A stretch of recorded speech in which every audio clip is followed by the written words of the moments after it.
What's going on? What's going on, film fam? Welcome to another episode of Let the Film Speak. I am one of your hosts, Chop. Heard my main man, Willie Jack. Willie Jack, how you doing this evening, big dog? Hey, come on, man. It's 7 o'clock on Wednesday, and I'm talking about with my dog, man. So, I'm feeling good, feeling great, big dog. Come on, man. Absolutely. I'm glad you're feeling good, man. First and foremost, I'm gonna start this show off a little bit different, Willie Jack. I want to apologize to everybody for the quality of the video from this Chopping Willie in the morning. This last time, man, we were together. You know what I'm saying? We were out. Neither one of us was at home. We didn't have access to the proper Wi-Fi and everything, man. So the picture wasn't as clear as it is normally, man. So we apologize for that. Of course, we still gave you some good content. I don't know if you wanted to put the video on and just listen to it. We gave you some good content, man. Gave you some good little nuggets in there, sprinkled a little bit of a few different things in there that we'll probably get to today. But man, we apologize. We back at it, man. Hopefully, y'all can see us well, you know what I'm saying, and see us pretty clear today. So we apologize about that again, man. But moving on, Willie Jack, moving into the show today. Of course, y'all know this, what it is, man. It's Let the Film Speak show. It's Wednesday night. So, of course, we're going to do the Week 8 recap, man. Run through each and every one of these games. We had some good games this week. We had some teams stepping up, some teams stepping down. We just had a lot of different things that happened. And, of course, we had the trade deadline too, Willie Jack. So we had a little bit of that. So we definitely going to jump into that. But before we do all of that, we got the house rules, man. The house rules: like, share, and subscribe.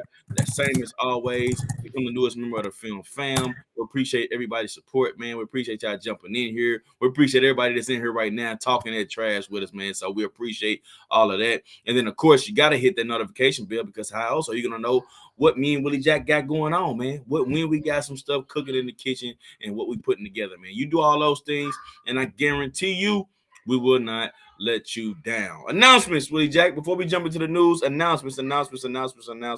Last week, the weekly pick'em, it was still going. All right. And as far as the standings right now, well, not the overall standings, but last week, Sequoia Queen, Short Blocks, and Swoop 808, man. They all tied for first this past week with 12 wins. So they all tied. They rolling in there, man. They doing their thing. You know what I'm saying? So, hey, that's what's going on. But now, to the overall standings, Sierra, man, she's steady kicking our butt. And this is the crazy part.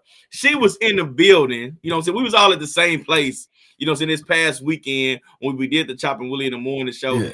And she had to rub it in. She made sure she personally came to us and told us, she said, hey, ain't it crazy how I'm whipping everybody, hey, and not only the weekly pick'em, but she's in first in the Let the Film Speak Fantasy Football League too. And we played each other, and she commenced to put a whooping on your boy.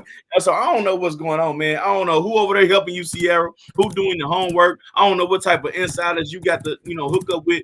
Hey, but you doing your thing. So, hey, shout out to Sierra, man. Shout out to Sierra. She out here doing her thing for the show. All right, doing her thing. Now we can jump into the news, Willie Jack. Let's jump with it.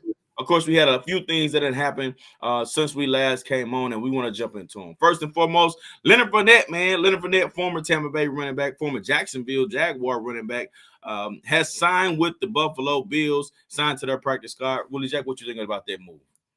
Wait, I'm sorry, man. Say it again. Say it one more time. Leonard Fournette. You froze right at, like, I did. It froze for just the where. Yeah, say it one more time. Okay. Well, Leonard Fournette. Okay, former Tampa Bay Bucks running back. He signed with the Buffalo Bills, man, and he signed to their practice squad. What you think of this move, man? You think eventually he gonna get some time, or what's up with this move? No, I like the move, and like I said, just a compliment to what they already got, kind of what they got going at James Cook. But James Cook being more of your change of pace, kind of shifty receiving style of back. I mean, you know what I'm saying. But so I think Leonard Fournette being the big body guy, maybe they get a little thunder and lightning going there as well. And then also, let's not forget that he's a very capable receiving back himself as well, even to be a bigger guy. So, and I think I had heard his name. I think they were talking about maybe him signing, I think, with the Bills again, maybe like 2 weeks ago, but he left without a deal. And so now they circle back to it, and it looks like they bring him on in. So I like the move. Gotcha. And I feel like maybe it's a move where they add a little bit of, and maybe you just said this too, Willie Jack, but just to make them compliment each other, work him in. Mm-hmm. He hasn't been on the football team. Get his football legs under him first, and maybe he'll be a real threat when get down to the playoffs and down this stretch. So I'm with you there too, Willie Jack. In other news, safety Kareem Jackson of the Denver Broncos, he was suspended, man. He had been suspended for illegal hits. His suspension originally was for 4 games, but through an appeal process, it was reduced to 2 games. So he just missed this past game here. We didn't touch on it when we talked about the Broncos game, but he missed this past game here. So he has one more game, then he can return.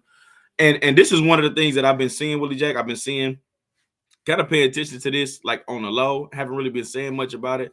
But the last few games I have seen when Kareem Jackson was out there, man, that boy was laying some wood. Unfortunately, this is where we come from, or this is what we come to with the league today.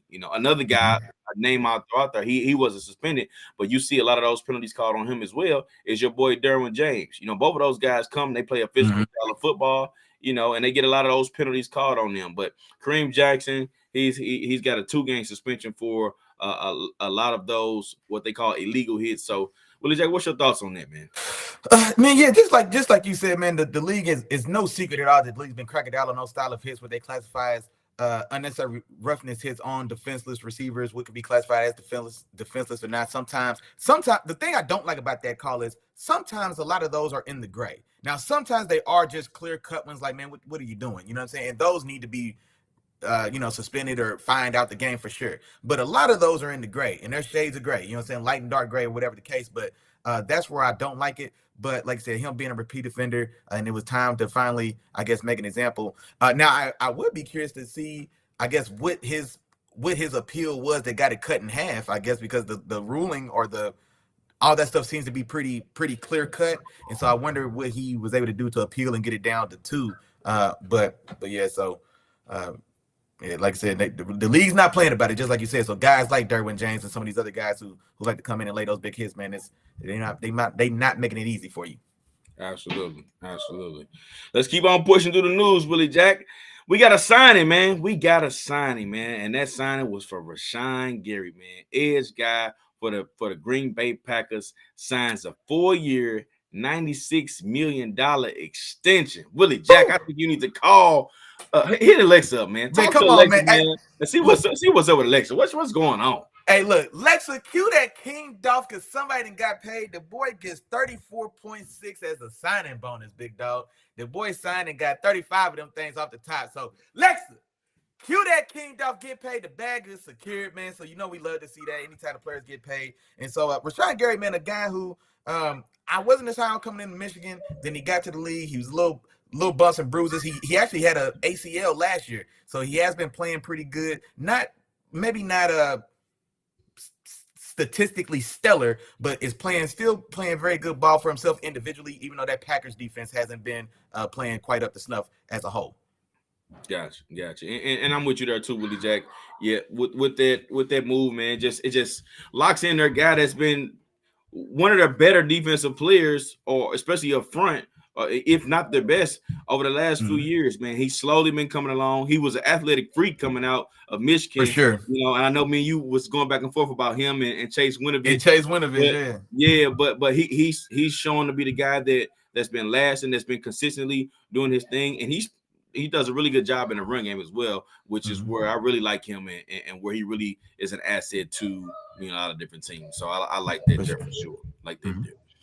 On to other news, man. We had some trades, and we had a bunch of them, man. So we won't run through every single trade.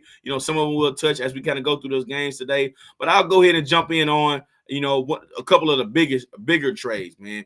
And both of them came from the same team. They sent 2 players away, which was kind of surprising to us. But the first one I'm going to touch on is Montez Sweat, man. Montez Sweat gets traded to the Bears for a 2024 second-round pick, man. So they get a 2024 second-round pick for Montez Sweat. And, the Bears add another piece, man. And I think that after adding this piece, of course, they're going to look to kind of give him a bag or pay him at some point as well, so where he has a long-term contract. So Willie Jack, what's your take on this one? When you saw this move with Montez Sweat going to Chicago, what were your initial thoughts?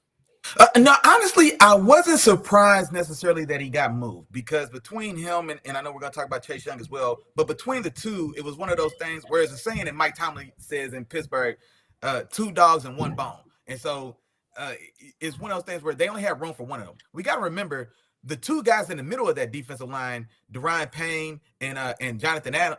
Yeah, Jonathan Allen. Both those guys are $90 million guys. You know what I'm saying? With Darian Payne just signing his $90 or $100 million contract just this last offseason. So how much money can you afford to? You can't have four guys on the defensive line, all of them with $100 million contracts. So it made sense that one of those guys was going to have to go. Chase Young having the higher pedigree and the higher, I guess, upside just as an athlete and everything about it. So I had assumed that it probably would be Montez Sweat to go. Now, one thing I will say is that, man, the Bears burning cash, man. If cash is draft picks, it's the second year in a row they spent a second-round draft pick to go get a player at this deadline. Last year being Chase Claypool. Now, that was bad money that they spent there. Now, Montez Sweat's a player. So I do like him as a player. He is still on the last year of his deal as well, so he'll have to be paid next year. And I think they are a team that they still do have they need a difference maker on that front line. And so I do like the fit for where it's going to go there. But, and I guess the segue into the Chase Young, that 2 seems a little high when Chase Young went for a 3. And so that's the only thing I say. Well, maybe they did pay a little bit of a premium, but I do like the fit and I like the move. I like to move if you're the Bears to go get something and make something happen. Gotcha. And I'm curious to know what's the whole goal behind this too? Because if you remember, they had one of the best in the business at linebacker too before they went into this offseason and try to bring some linebackers back in. So I wonder if this is just more so of a way of difference in how they're trying to construct this team and what they want their defense to actually look like, and maybe instead of the coach conforming to with the players that he has, but more so bringing players in that's going to conform with his system. You know what I'm saying? So I wonder if that's more so the case with some of the moves they made over the last couple of years. But yeah, I'm with you, Willie Jack.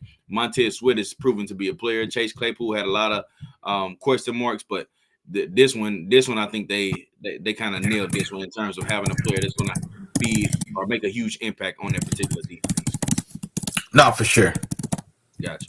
Did you have something you want to touch on, Willie Jack? Oh no, I'm in the chat talking to some of them members. You know what I'm saying? But yeah, go ahead, keep pushing. Okay, gotcha. Well, on to the next one, Willie Jack. The other player, the other defensive end that we just talked about a little bit, Chase Young. He gets traded to the 49ers. The rich get richer, man. The 49ers already having Nick Bosa at one of the edge rushing spots, and they have a lot of different guys that can get after the pass on their defensive line. Bring over Chase Young, and it's just for a 3rd round pick. So for me, this is definitely a win for the San Francisco 49ers because you get 1st round talent, top 5 talent, coming out of the draft for a 3rd round pick, and it's fortunate because Chase Young, of course, he went through a lot of his injuries and things like that. So he had a lot of question marks on him. But so far this season, he's been having one hell of a season. So he's been one of the better pass rushers and best defenders, in the NFC, and he's been wreaking havoc, and doing actually a lot better job than he did in his Rookie of the Year campaign. So he's playing some really good ball. And like I said, you get 1st round talent for 3rd round pick, and you pair him with Nick Bosa. Oh, they cooking over there, man. The rich get richer, and they looking to make a huge impact on that defensive line. So I like that move, putting those Ohio State boys back together. And that's what I was just gonna say, man. So I think his freshman year was Nick Bosa's, I think, junior year, that last year before Nick went to the league. And then, or no, maybe just the year before. And what's crazy is because, of course, during the draft, like I do, I remember Nick Bosa coming out, and then I remember the next year Chase Young, and then the hype on Chase Young was incredible because as dominant and as great as we saw Nick Bosa be in his rookie year, the talk was that, okay, Chase Young is better. He's got big brother size. He's got Myles Garrett athleticism and explosion. And so, and he was just going to be the next best thing coming. And well, his path to the NFL or his path to stardom has been a little slower. He had a pretty good rookie year, 2 years marred by injury, doesn't get his 5th year picked up. And then now in his first healthy year, just like my dog just said, he's balling. He's 5th in total pressures. I think I saw his pass rush run rate is the highest of his career so far. It's like a little over 17%, which is pretty damn good as well. So he's playing up to that caliber of player that he was when he was drafted. But it's one of those things, I guess, if you're Washington, where, like you said, man, they already got too much money allocated to that defensive front. And if truth be told, all those big money guys and all those big name guys, they still never morphed into the dominant unit that we would have expected them to be over all this time. Now, like I said, with him missing a lot of that time, but just like you said, man, the rich gets richer. The rich get richer. A third round pick, I don't see how you don't do it if you can go get them. And so now, like you said, man, you got Nick Bosa on one edge. You got Chase Young now. You already brought over Randy Gregory to add some depth. You brought over a $90 million pass rusher and Javon Hargrave as well. And Eric Armstead is also still there getting busy. So that D line is extremely deep right now. It's stacked now, baby. It's you know what? It's looking like they might have picked something up from them Eagles, man. Maybe guys are trying to follow that Eagles game plan from last year, where it looked like when they were like 7-8 deep across that front line, and now these Niners can say the same thing. I mean, they've got 2 full-fledged starting defensive lines, it looks like. Yeah, and I tell you what, they don't need to rush nothing but 4. We don't need to blitz. We don't have to. We can sit back and play coverage, in which they're damn good at, but we can sit back and do that most of the time and still get home. You know what I mean? With all the guys they got up front, they should be able to, at least, on paper. So we'll see how those guys start gelling together and see how that looks. For sure. Absolutely. On to the next one, man. Our last bit of news for the day, but it's a healthy amount, man. Josh McDaniels and Dave Ziegler, man, they get fired. They lose their jobs coming off of that. And as well as the OC, the offensive coordinator of this team, Mike Lombardi, yeah. Mike Lombardi. All 3 of these guys. You said what? Mick Lombardi, I think is his name. Yeah. There you go. We're gonna roll with it. Willie Jack. Don't even sweat it. But all 3 of these guys lose their job coming off of that Monday night game against the Detroit Lions, man. They lose their job. This is Josh McDaniels has been on the radar, especially of Willie Jack, since the moment he got hired. As soon as he got hired, Willie Jack wasn't a fan of the move. I don't get why he keeps getting so many chances, bro. Willie Jack was one of the first people to say, I don't know why they gave him a chance. I don't know why. Like, I don't know. All these different things are in terms of his first chance at being a head coach, and now he gets another chance, and of course proves Willie Jack right to be one of the worst head coaches in the league. And of course, before his second season is about halfway through, he loses his job, man. Willie Jack, what were your thoughts on this one, man? And yeah, just like you said, I'm not necessarily a big Josh McDaniels guy, and he seems to be one of these guys where, and I know we've probably talked about it before on this show. Yeah. Some guys are just better cut out to sit in the box instead of being the head guy on the sideline, and it seems like Josh McDaniels has been there. And this is what his third stop. He went to, well, I guess 2.5 stop. He had that. He went to Denver. He had a layover in Indy before he backed out of that deal. 2 weeks before the season started, and then now he goes. Went out there to Las Vegas as well. And the thing about it as well, like for all the success that we know he had in that Tom Brady heyday of that Patriots and Bill Belichick dynasty, in the 2 or 3 instances that he stepped away from that formula, from that routine, from that program, he's failed miserably. And this is the thing about it as well that we have to remember here. That team that he took over was the same team that was a playoff team the year before he got there. They should have beat the Cincinnati Bengals in that wild card weekend. If we remember, it was an inadvertent whistle that the refs let play on, and Cincinnati scores a touchdown and ends up being the difference in that game. It's 7 points on the board. So they should have won that game. Now, I don't know if they make it all the way to the Super Bowl, but what I can tell you is they legitimately can argue that they beat the AFC champion that year. You know what I'm saying? And so that's where that team was. And then you go from that, you make moves, you clean house, and then you can. Derek Carr hasn't recovered since Josh McDaniels got to Las Vegas, because that was the year where we have the whole mess with Gruden. Gruden leaves. Derek Carr steps up and really rallies that team with Nick Biscaccia or whatever that guy's name was who filled in as the interim. There you go, my dog. You know what I'm saying? So like that's where Derek Carr was in his career, right? You know what I'm saying? Like arguably should have moved on at least to that divisional, and then you know what I'm saying, who knows what happens then. I don't know where they go, but that's where that team was before Josh McDaniels gets there. Then Josh McDaniels gets there, and then last year you bring Josh McDaniels gets there, him and Derek Carr don't jive, but you do get Derek Carr, or you do get Devontae Adams, who has a stellar year, has a top 1 or 2 statistical season for receiver. The offense is rolling. You had the number 1 rusher in the league as well, and then you come back now this year, you're halfway through, you can't get Devontae the ball. I don't know how you can't get Devontae the ball because he's butt-ass naked. We'll talk about it. But you can't get him the ball. And then now the leading rusher from last year, he might well be a JV running back because he can't get he's struggling to crack 50 yards. And so just everything just disintegrated around that offense. He's the guy that wanted to go get Jimmy G, another old stalwart from his New England days as well. They of course go back there. So he burns the bridge with Derek Carr, and Derek Carr still just struggling to dig out of that now. Then you go get your guy in Jimmy G, and then we just see how decrepit this offense looks here, as evidenced by most recently what we saw from Monday night. So, also, I can't blame Mark Davis for saying enough is enough. Go ahead and get him out of here. The GM, OC, and the head coach as well. And then also, in addition to that, Jimmy G's been benched as well. And so Aiden O'Connell, barring injury, he's also slated right now to start the remainder of this season. I don't know if you saw that also. And that was also announced. So they're in full-fledged just tear down rebuild mode. Antonio Pierce, longtime linebacker for the New York Giants. He was the linebacker coach there with those Raiders. He's been promoted to the assistant or the interim head coach. So I'm super happy about that. A former player, black guy as well. You know, I said we always want to see more people of color on the sidelines in those top positions. So I'm hoping he shows himself well because I doubt much like we saw from Steve Wilkes and the Panthers.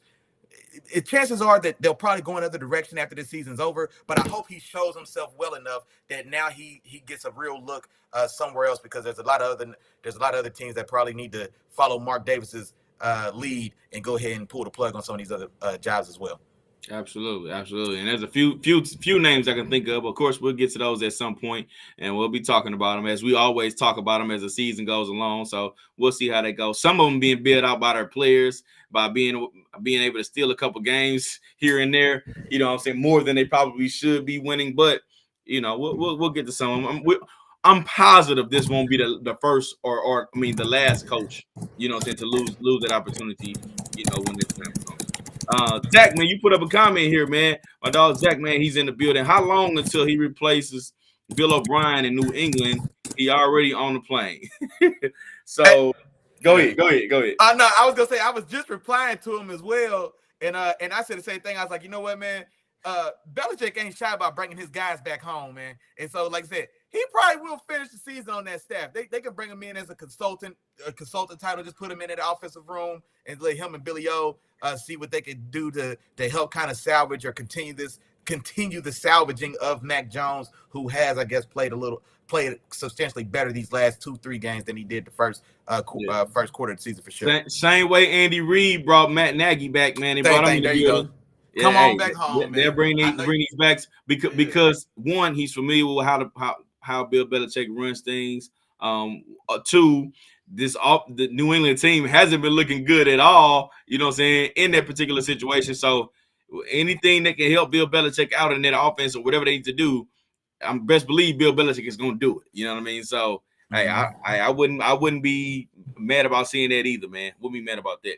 Yeah. But Woody Jack, I think that I don't think we jumped into it yet. I know we're gonna jump into the game, and I think it makes sense to jump into the game first, man. Yeah. But give me a film fam check-in, man. Who's in the building? Oh, yeah, for sure, man. Them members is definitely in the building, man. Shout out to Day One Gang Jarrell, man. He was the first one in the door today. My dog, as always, man. He said, "Hey, man, them doors is open, man. Y'all come in and get real comfortable. You can look left and right to your neighbor and say, welcome." And yeah, man, go ahead and get ready to rock and roll, man. Also, man, our favorite co-worker, man, ZB is in the building for sure. The fam bam's in the building. My mama's in this thing, wishing us well as always. You know, we love and appreciate your mama. My auntie in the building. And, man, coming off that big week in the pick'em as well now. Auntie, you was number one this week, 12 picks. So, congratulations. Appreciate you. Man, wife of the show, Sister LaShonda, she's in the door as well. Appreciate you as always, sis. And, man, one more real quick before we got to get going on. I think I seen sis in the building as well, I believe. Oh, no. Stop it now. No balls, no glory that stepped in this thing, man. BP, what's happening, man? What's going on, BP? No balls, no glory in here, man. He came in talking his talk, man. He said Bill is known for bringing back those coaches. Patriots are a family. They show love to their own. Hey, Will said, man. So shout out to BP and no balls, no glory for sure. Absolutely, absolutely. And since we already on that game, Willie Jack, it only makes sense that we go ahead and just tap into it, man. Let's do Las it. Vegas at Detroit, Monday Night Football, and Detroit completely embarrasses Las Vegas on Monday Night Football, and they wins this game with ease, man, with ease. And in this game, man, it was just ugly to watch. One, because I got Devontae Adams on my fantasy team, and two, all he needed was 8 points to win. I was just gonna put that out there right there, and I ended up losing the game because they can't find a way to get my man's the ball after he doing all these routes and creating all this separation. But anyway, and then two, they just can't get anything going. They completed 2 passes to receivers all game long. Okay, and Man. you can blame it on Josh McDaniels. You can blame it on Jimmy G because I think both of them had something to do with that particular play. Jimmy G missing guys, not making the right reads, looking just real scary in the pocket in terms of not knowing what to do, not looking calm and poised. And Detroit, man, Detroit just came in. They handled business. They got after the quarterback. They played some great defense, and we finally seen the game from Gibbs. Man, Gibbs came out and he balled. He went for over 140 yards, and I believe a touchdown or two. Willie Jack, you may have the stats on that, but he definitely went. He had a great game. Jared Goff commanding the offense as always, and Detroit just handled business, man, and showed why they are still one of the better teams in the NFL. No, and just like you said, man, I don't want to put last night on McDaniels because he found a way to draw up Devontae Adams, but as naked 60 yards down the field multiple times. And so, and I don't know who else out there we got to worry about guarding. And so I don't know how we let Devontae get behind the defense at least two for sure to come to mind, and he may have a third one. And so one of them, Jimmy G just flat out just overthrew him by about 3 yards. I know that one hurt. He wants that back. Then the other one, I think he just flat out just missed him. I don't know if there's anybody in the screenshot of Devontae. He was 15 yards naked from the nearest defender. And with those 2 plays, that's at least he had 1 catch on the day. So that's 3 catches. 3 catches, 112 yards and a touchdown for sure. With those 2 plays alone. Two of those are touchdowns. Just like 3 for 112 and 2 touchdowns, bro. We can call it. We can call it that. And what's the final score, Willie Jack? Man, 26, 26. 14. That's a W. That's a W. Yeah. And this is the thing about that as well, thankfully for Detroit, because Detroit had several instances to really kind of stretch that lead out. And it feels like they just, or it feels like they had chances to maybe add to that the game shouldn't have even appeared to be relatively as close as that looks, even though it's a 12-point lead as well. But yeah, no, other than that, man, big day for that Detroit Lions defense. 6 sacks on the day. Anzalone and Aleem McNeil both had 2 sacks apiece. I wanted to say that because I want to shout out Aleem McNeil. Big boy in the middle was out there doing his thing. Yeah, he was a complete menace.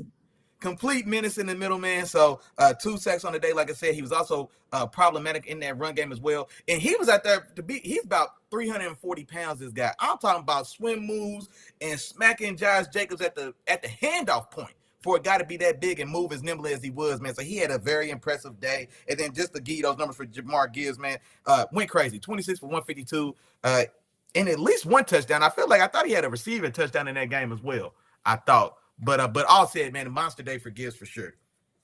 Absolutely. All right, let's keep it moving, Willie Jack. Let's get really into let's get deep into some of these games. Well, not deep into some of these games, man. But we got a next game on the docket, man. We had my Rams. They went to Dallas and took that L, man. My Rams went to Dallas and took that L, man. Final score 43-20. I'm going to get on in here and get on out of here, Willie Jack, and I'll leave the rest for you, man, whatever you want to touch on. But pretty much for me, I didn't expect us to win. I didn't pick us to win in this particular game. I didn't think we was going to get dominated in this fashion, but it happened, and things happen. I think Dallas is one of the better teams in the league, and they came out and they dominated, man. Dallas, Dak with his connection with CeeDee Lamb, threw 4 touchdowns. CeeDee Lamb, he went crazy, over 150 yards and 2 touchdowns. They had a block punt in this game. And then after the block punt, there was a safety. They returned that punt down to the 15 of the Rams, man. So that's the type of game it was on this particular day. Nothing went right for the Rams. Stafford wasn't sharp. He ended up getting injured in this game. 2 rough games in a row for Cooper Kupp. The only bright spot on this team in this particular game was my dog Aaron Donald, man. He ended up with 2 sacks in this game, so he was the one bright spot. But other than that, Dallas came out, they dominated, and they got out of there with an easy win, man, and took care of business. No, for sure, man. They letting you have it in the chat, man. Shout out to our That's dog cool. BP, man. He said, yeah, they just had an old-fashioned butt whooping, man. Nothing else to say about that. Look here, man. Hey, day one game, Jarrell, man. Look, you fouled for this, man. Come on, man. The Rams got rammed. Hey, that's definitely a pause, Jarrell. That's Hey, definitely a pause, man. man. The Rail, hey man, the Rails got real, but they definitely did, man. Big day for Dak, 300 yards, 4 touchdowns. CeeDee Lamb went crazy, 12 for 158, 2 touchdowns as well. DeRon Bland had his third pick six of the year. I saw a graphic put up that before D-Hop just had 3 touchdowns in his last game. He had more touchdowns on the season than guys like DeAndre Hopkins, Devontae Adams. There was a long list of very quality receivers that he scored more touchdowns with. Like I said, getting his third pick six of this year. And like I said, man, your dog Aaron Donald did have 2 sacks in that game, but yeah, just a ugly game, man, almost from the get go, and just man, yeah, just blew you guys out the water, honestly. For sure, man. So we're gonna go ahead and get up out of there, man. We're not gonna stay there too long. We're gonna go to that's enough. And we're gonna talk about Minnesota, man. Minnesota went to Green Bay and took on the Packers, and they end up coming away with a big road victory in a divisional matchup, winning this one 24-10. Willie Jack, what was your take on this one, dog? Man, not much at all, man. The biggest news from this game, of course, Kirk Cousins is gone for the season, hurt with a strained popped his Achilles, and he's out for this game. But that Minnesota team continuing to now, like I said, continuing to build on the momentum or the success that they had built after starting this season so rough. And then I hate to see them really kind of start to catch their groove. I think they had battled back to 4-4. They started 0-4. And mind you, they started 0-4. In 3 of those games, they shot themselves in the foot. 3 of those games, they I don't want to say gave away, but for lack of a better word, that's what we'll say. And so you start 0-4, then you finally get a way to kind of settle that team down, settle everybody down. Brian Flores has that defense start clicking, and then you guys battle back at your 4-4, and now you lose your quarterback, your quarterback at Kirk Cousins for the season after already losing Justin Jefferson, one of the premier weapons in this league as well, for his stint on IR until he comes back. And then I guess jumping right into that, of course, getting back to more trade news, to I guess help rectify or bolster that quarterback room from the loss of Kirk Cousins. They make a trade for Josh Dobbs out in Arizona. I want to say it was a conditional 6th. I think I saw a conditional 6th. If you know better, if y'all know it in the chat, man, you can correct me if I'm wrong, of course. But so you bring over Josh Dobbs to this offense as well, and I'm curious to see I guess how he looks now with Kevin O'Connell coming from that Sean McVay system, and it tends to be pretty quarterback friendly. And so I'm wondering, with the style of success that we have seen from Dobbs in Arizona, and not spectacular, but he's been definitely viable as a starter halfway through this season. He's been at least playing competent, and so now I like to see what he looks like with Kevin O'Connell. Because there was no offensive mastermind, so to say, in Arizona. So now I'm seeing what him and Kevin O'Connell can kind of cook up in the lab and see how he performs going down the stretch as Minnesota still tries to find a way to salvage the rest of the season. Yeah, so and then I looked at the trade details on this too, Willie Jack, before I jump into my analysis of the game. And it was a 2024 6th round pick is what they got for him, but they gave away a conditional 2024 pick. Okay, there we go. With the 2. So 2024 7th round pick, conditional 7th round pick. So that was what the yeah, so that's what we kind of did there. But yeah, in terms of this particular game, man, I came up with my own little thing, man, with my own little company, man. Shout out to the CHA, man. Shout out to the CHA. That's Cousins, Hockenson, and Addison, man. Cousins, Hockenson, the law firm of Cousins, Hockenson, and Addison. Hey, shout out to the CHA, man. You know what I'm saying? Shout out to it. So one of the things we were wondering is what this team is going to look like without Justin Jefferson. I'll tell you what they're looking like. They 3-0. You know what I'm saying? And they beat 2 divisional opponents in the Bears and the Packers, and they went and beat the 49ers in a primetime game. Those are 3 huge wins, man. And they definitely came out there and answered the bell. They answered the question on, all right, can we step up and be crucial in these particular games? And they did it. Cousins was getting hot. He was playing some really, really good ball. Of course, you already mentioned his injury, so and it's sad that we can't see what this team was going to be fully capable of as they kind of continue through. But speaking of, also, you talked about minority or bringing some more diversity into this culture room, man. Man, free Brian Flores, man. Free him, get him up out of that defensive coordinator position because that man needs a head coaching job. You know what I'm saying? Because he is continuing to make what was once the one of the worst, if not the worst, defense in the league last year be very, very competent and make key plays in every game that they've played. They've been giving offenses fits, giving quarterbacks problems. Man, shout out to Brian Flores and what he's doing because he came out there and made the Packers look silly again. Jordan Love is not looking good, and I'm just wondering what the things are going to look like for this team in the future, man. So that's where I'm at with that one, dog. No, real quick before you move on, man, we got a good question from my dog BP, man. No boss, no glory. He said, can Dot sustain them or lead them to a playoff appearance, man? Real quick, what's your take on that?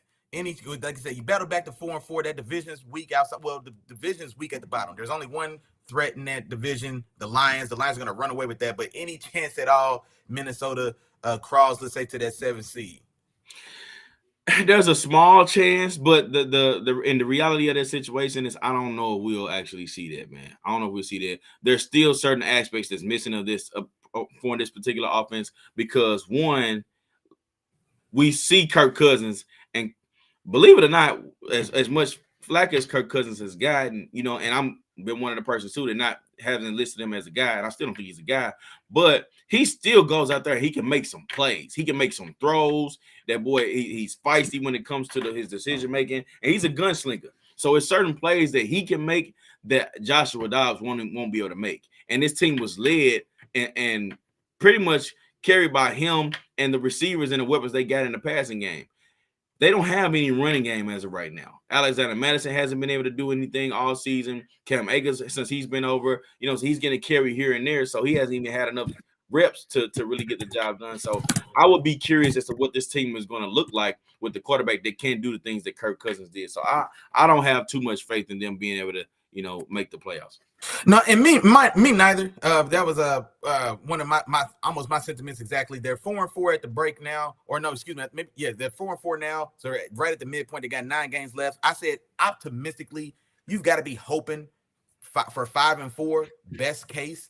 And then at 9-8, depending what the bottom of that NFC looks like, you know, maybe you're fighting it out with some tiebreakers for like that 7th seed. But realistically, I don't know if I see it going. And then another one, man, before we get on, I didn't mean us to stick around as long, but good question from my dog Jarrell, day one game, man. He said, was this Kirk Cousins' last game in the Vikings jersey? Because all the kind of whispers, especially in the first month of this season when they're 0-4, Kirk was a decent part of those problems as well. But there had already been talks that maybe it was finally time to kind of move off of Kirk.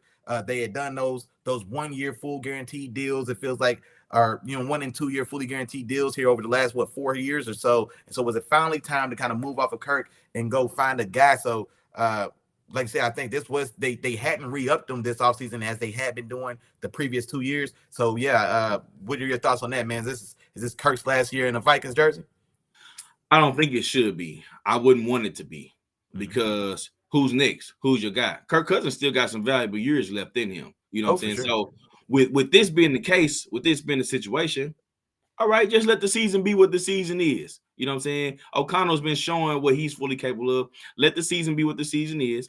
If Brian Flores is your defensive coordinator next year, what you're gonna get some earlier draft picks. Okay, so you're not going to be that playoff team, that 12-win playoff team from last year. You're going to fall, short of that. So, which means a better draft position. You get a better draft position, you can probably see what you can get in this draft, see what you can pull off in the offseason. You add some defensive pieces. Hey, well, then now we're looking at a different team. Now we cooking. You know what I'm saying? Now we cooking with Kirk Cousins and his offense. Justin Jefferson ain't going nowhere. They just drafted Jordan Addison as a rookie who looks like could be a second number 2 receiver. TJ Hawkinson isn't going anywhere. Well, let's ride this thing out. Let's see what we can do. Let's see what weapons we can put together for next year and make this thing work. Because it's not easy to find a quarterback out here. Ask some teams about it. I'm a man. The Rams been trying to find a quarterback for years. I mean, we finally found some good QB play, but we've been trying to find quarterbacks since Kurt Warner. You know what I'm saying? And we haven't been able to find one that's legit since then. So I think that I would hope that they, since of the relationship that he's built with Kevin O'Connell, he knows that offense. He's very familiar with it. I think they're starting to build something pretty good over there. See what they can do, man. See what they can do. So that's No, my opinion on that. no, and my sentiments are pretty much the same. Like I said, especially once JJ went down, and then seeing the way that he's battled to really kind of get that team back into contention. He's played. He's shown himself very well, especially since losing Justin Jefferson. Even in that game, they showed a replay where you could see in the replay on the field where the Achilles pops, and man, he had his little Kobe moment. I heard somebody say, man, he's still out there and scrambled on that torn Achilles before he, finally comes out, and that's the last play of his season. But yeah, no, man, I don't think he's necessarily done anything to I guess make them want to go, especially with nothing else in the wings or no real plan for what to do next with all those weapons already sitting right there ready to go, like you said. So it would make sense in my mind as well to bring him back. But now at this point though, he's what, 34 or so, torn in Achilles. Super tough injury to come back from. There's talk about Aaron Rodgers maybe coming back sometime playoff time or something like that, but he popped his 4 plays into this season. This is 8 games in. So I would imagine, I don't know if he's gonna be ready for opening day. Like, I don't know what that timeline is, but man, given his age, man, I don't know. That's a tough call. Okay. Gotcha. On to the next game, Willie Jack, and we appreciate the comments, by the way. Keep them coming, man. We definitely want to touch on those. Some great questions, man. We appreciate that. But let's go to the next one. We had Atlanta. They went to Tennessee and got a butt whooping put on them, man. Tennessee, well, I ain't gonna say a butt whooping because it ended up being a closer game, but Tennessee wins this game 28-23. And I guess the reason why I said it was a butt whooping, man, because hey, that boy Will Levis was letting that thing ride, baby. We got to see Will Levis for the first time this season. He gets his first start, man. 4 touchdowns, 3 of them to D-Hop, and D-Hop went for over 100 yards. And he had a very good, you couldn't ask for a better first game, man. And he showed in this first game the reasons why teams were looking at him and wanted to draft him. It was a lot of the arm talent, and it was the last touchdown specifically, rolling to his right, pressure coming down to his face. He hits a guy on his back foot and on the left back pylon, towards the left back pylon in the end zone, and it was a strike. It was a dime, and it just showed and looked special. You know what I'm saying? So I like the way he looked in this particular game. He opened up the offense a little bit more, and I think that was a good coming out party for him and for Tennessee to say, you know what, let's just ride with the Rook. We're rolling with the Rook, and that's just what it is. We're going to see what happens the rest of the season, and we're just going to go from there. You know what I'm saying? And then on top of that, the Tennessee defense just smothered Ridder and the Falcons. Ridder pulled off, Ridder ended up being pulled at half of this game, in which he got tested for concussion. Another guy, clear concussion protocol. You know what I'm saying? So that was going to raise some questions.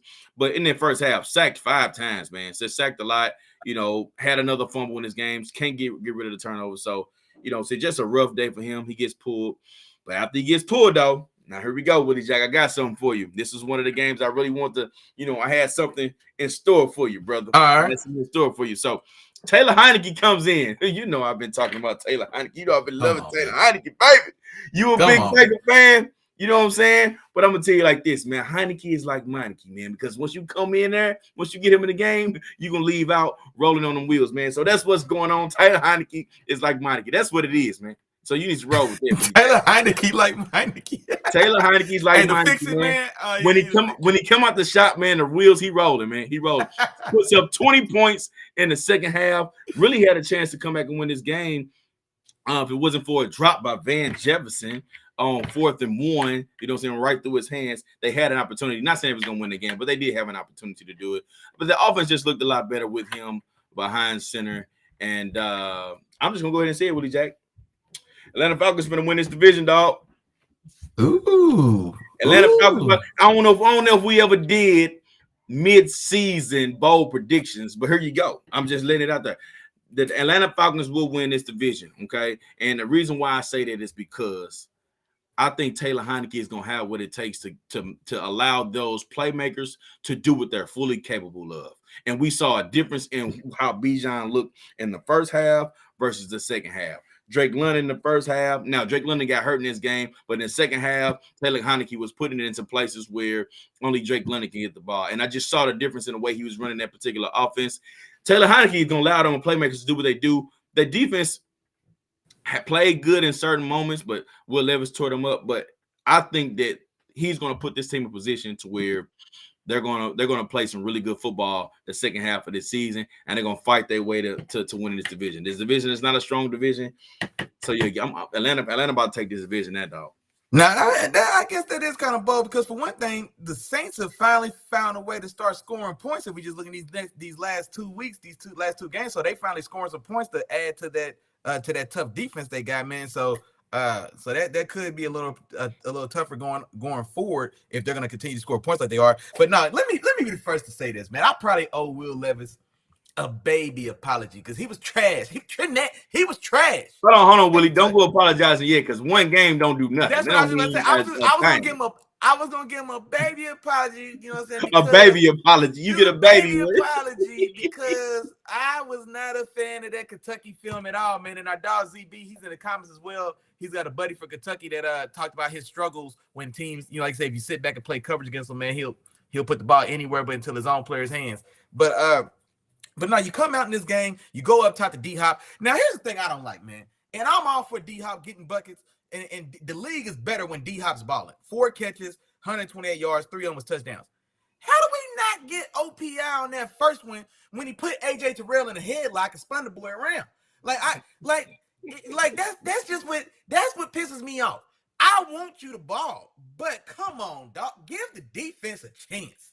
Ain't no way in hell AJ Terrell could have chicken winged D-Hop before picking the ball and then not get it. Like, come on, man, what are we doing? But it is what it is. But no, man, so other than that, like I said, man, 4 touchdowns, no interceptions. Did what he had to do, man. D-Hop, like I said, our dog, Day One Gang Jarrell was in the chat, man, saying that it was looking like D-Hop was past it. It was starting to be a question of now we're questioning D-Hop and not maybe necessarily the guys, namely Ryan Tannehill, not getting to the ball or getting the ball. And now he's shown, man, you can still put that thing up. I can still go get it. And so, well done there. Derrick Henry has 100 yards on this day as well. That Tennessee defense, man, 6 sacks total. Justice Simmons and Harold Landry both get 2 apiece. And like I said, man, they get this dub. So big victory for them. And then, like I said, man, I'll see about them boys here shortly, man. We got them tomorrow night for Thursday Night Football. Gotcha. All right, Willie Jackson, we'll definitely touch on that when that time comes. On to the next game. And Willie Jack, this one, man, you talk about a rule change and giving defensive guys a chance. I'm gonna talk about a play in this particular game, that happened later in this game, and they could have caused a difference in it. But either way, New Orleans, they go on the road and they beat the Indianapolis Colts 38-27. Willie Jack, what's your take on this one, big dog? Yeah, kind of. And you know what, man? Look at that down. Look, see that chop in the business. We call that a segue. My dog Chop just talked about the Fox winning division. I reminded them that the Saints is scoring little points, and you know what my dog Chop does? He comes right back with the Saints who just put up 38 points in the victory against the Colts. Come on, man. Y'all stop playing with my dog, man. Y'all stop playing with my dog. But no, just like I said, the story. Hey, the story of this game. Derek Carr finally shook off that bad juju from Josh McDaniels. I'm putting all Derek Carr's play from the game that they stole against him in the playoffs to the next season and a half or next 2.5 seasons till right now. I'm blaming all that on Josh McDaniels. The news, he had a feeling that Josh McDaniels finna get fired, and so he had to make sure he showed out on Sunday just in case. I don't know what it was. 300 yards, 2 touchdowns, no interceptions. Get your boy Raheem Shaheed the ball. Finally, 3 for 153 and a touchdown, a 58-yard touchdown. Come on, man. Hold on. Slow down. Because if y'all had been listening to Chop and Willie in the morning, your boy Chop been telling y'all about Rashid Shaheed since week 1. I've been telling y'all to get this man the ball. They finally started to get this man the ball. And what his stats look like. Read the stats off to me, Willie Jack. What's his stats say? 3 for 153 and a 58-yard touchdown. Now, without even knowing who's the person behind those stats, 3 for 153 and a touchdown. What name you saying, Willie Jack? What name you gonna say? Raheem Shaheed? Oh, if you seen those stats about 10 years ago, 15 years ago. Oh, 10, 15. We going there. We talking about OG Randall. Mr. Moss. Is that what you talking about? You talking about Mr. Moss? Randy Moss. If you seen those stats for playing for the Philadelphia Eagles about 10, 15 years ago, who would you say, Willie Jack? Deshaun Jackson himself. You see, if there's a trend here, okay? There's a trend here. Now, I'm not saying this guy's Randy Moss. I'm not saying he's Deshaun Jackson, but he has the explosive playmaking ability, you know what I'm saying, to do this. This is what he's fully capable of, you know what I'm saying? If you find ways to get him the rock, get him in space, let him stretch their field, then boom, you got big plays. All that dinking and dumping that y'all been doing, you ain't got to do that no more. And sorry for cutting you off, Willie Jack, but it just leads me right into it. It leads me right into it. But prime example, we ain't got to give Alvin Kamara 13 targets this game. We give him 5. And guess what he did with those 5? About the same amount of yards they've been had. You know, the games y'all give him more targets. He had about 60-some yards in the air just off 5 targets. He caught 4 of those passes. And that's the type of production you want. Oh, and Willie Jack, you thought you were going to get out of this without me reminding you. That's 3 games straight over 100 yards from scrimmage from the guy that ain't supposed to be a weapon.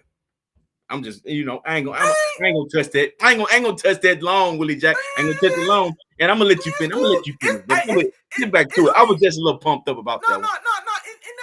It's cool that he can like bandwagon when everybody's balling. Oh, let me get some. But you know what I'm saying? It's just that when the going gets tough, we just can't say, "AK, man, we need to get on your shoulders, big dog. We need you to do like this. And take us with you." That's all I be looking for. But nah, man, hey, he did his thing though, man. I'm not gonna lie. 17-59 in the touchdown, 50 more yards in the air, another receiving touchdown as well, man. So Derek Carr and that Saints offense finally getting the ball going. Shout out to Taysom Hill, man. 9 for 63 and 2 touchdowns. He got the goal line carry. One of those touchdowns was a 1-yard goal line carry. You got your former quarterback turned personal protector, turned fullback / tight end, and now he's the goal line power back. He's the guy getting the call when it's 3rd and goal from the 1 and punching them in too. Yeah. So no, the Saints definitely had it rolling. And then, yeah, man, on the other side of that thing, man, the coach just couldn't keep pace. And like I said, man, ran out their own building at home. But no, impressive day for the Saints, man, and giving those Saints fans a lot to be happy about, because as good as that defense is, as ugly as that offense was, we talked about it for about a month and a half. They hadn't scored 20 points in about 6 weeks.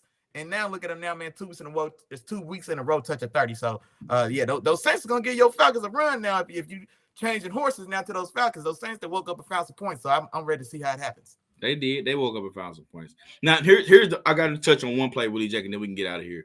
So you mentioned giving defenses a chance, and I've seen this 2 weeks in a row, right, where the ball is thrown, 2 players come down with it, and they say 50-50. If it's 50-50, tie goes to the receiver, right? Mm-hmm. I saw a play. Derek Carr threw the ball deep. The Colts player clearly has the ball, but the Saints receiver just has his hands on the outside where the defensive player has the ball in his hands, and the receiver has the ball, just his hands on it. But because he didn't let his hands go, he kept his hands on the ball. They gave that to the offensive player. For me, I think we need to revisit that rule, because that's not 50-50. You know what I'm saying? 50-50 is we both got our arms on it and we tussling for it. We fall down tussling, yeah. Yeah, that's not 50-50. I got it and you just, Yeah. Not I got it and you just got your both hands on it, because anybody can put 2 hands on the ball, you know what I'm saying, depending on how you carry it and how you got the ball in hand. That's not 50-50. 50-50 is we both got it. So I think they need to revisit that, give it a rule change, because that's just giving the offense too much, man. I just went up here and got this ball from him. Now he just all on my back. I done mossed him. And he all on my back, and now, you know what I'm saying, they still giving that catch to the offensive guys. So, man, give the defensive players a chance. I understand y'all want to keep the players safe and stuff like that, but some of these rules we got to revisit. I want to shed some light on that, man, because hopefully the word spreads, because if y'all like, sharing, and subscribing, it's going to spread anyway.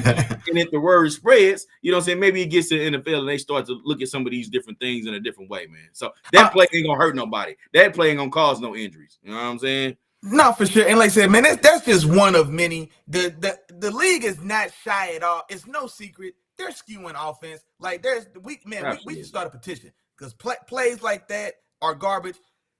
AJ Terrell getting put in the chicken wing before DeAndre Hopkins. You know what I'm saying? Almost took his helmet off his head to get what are we doing?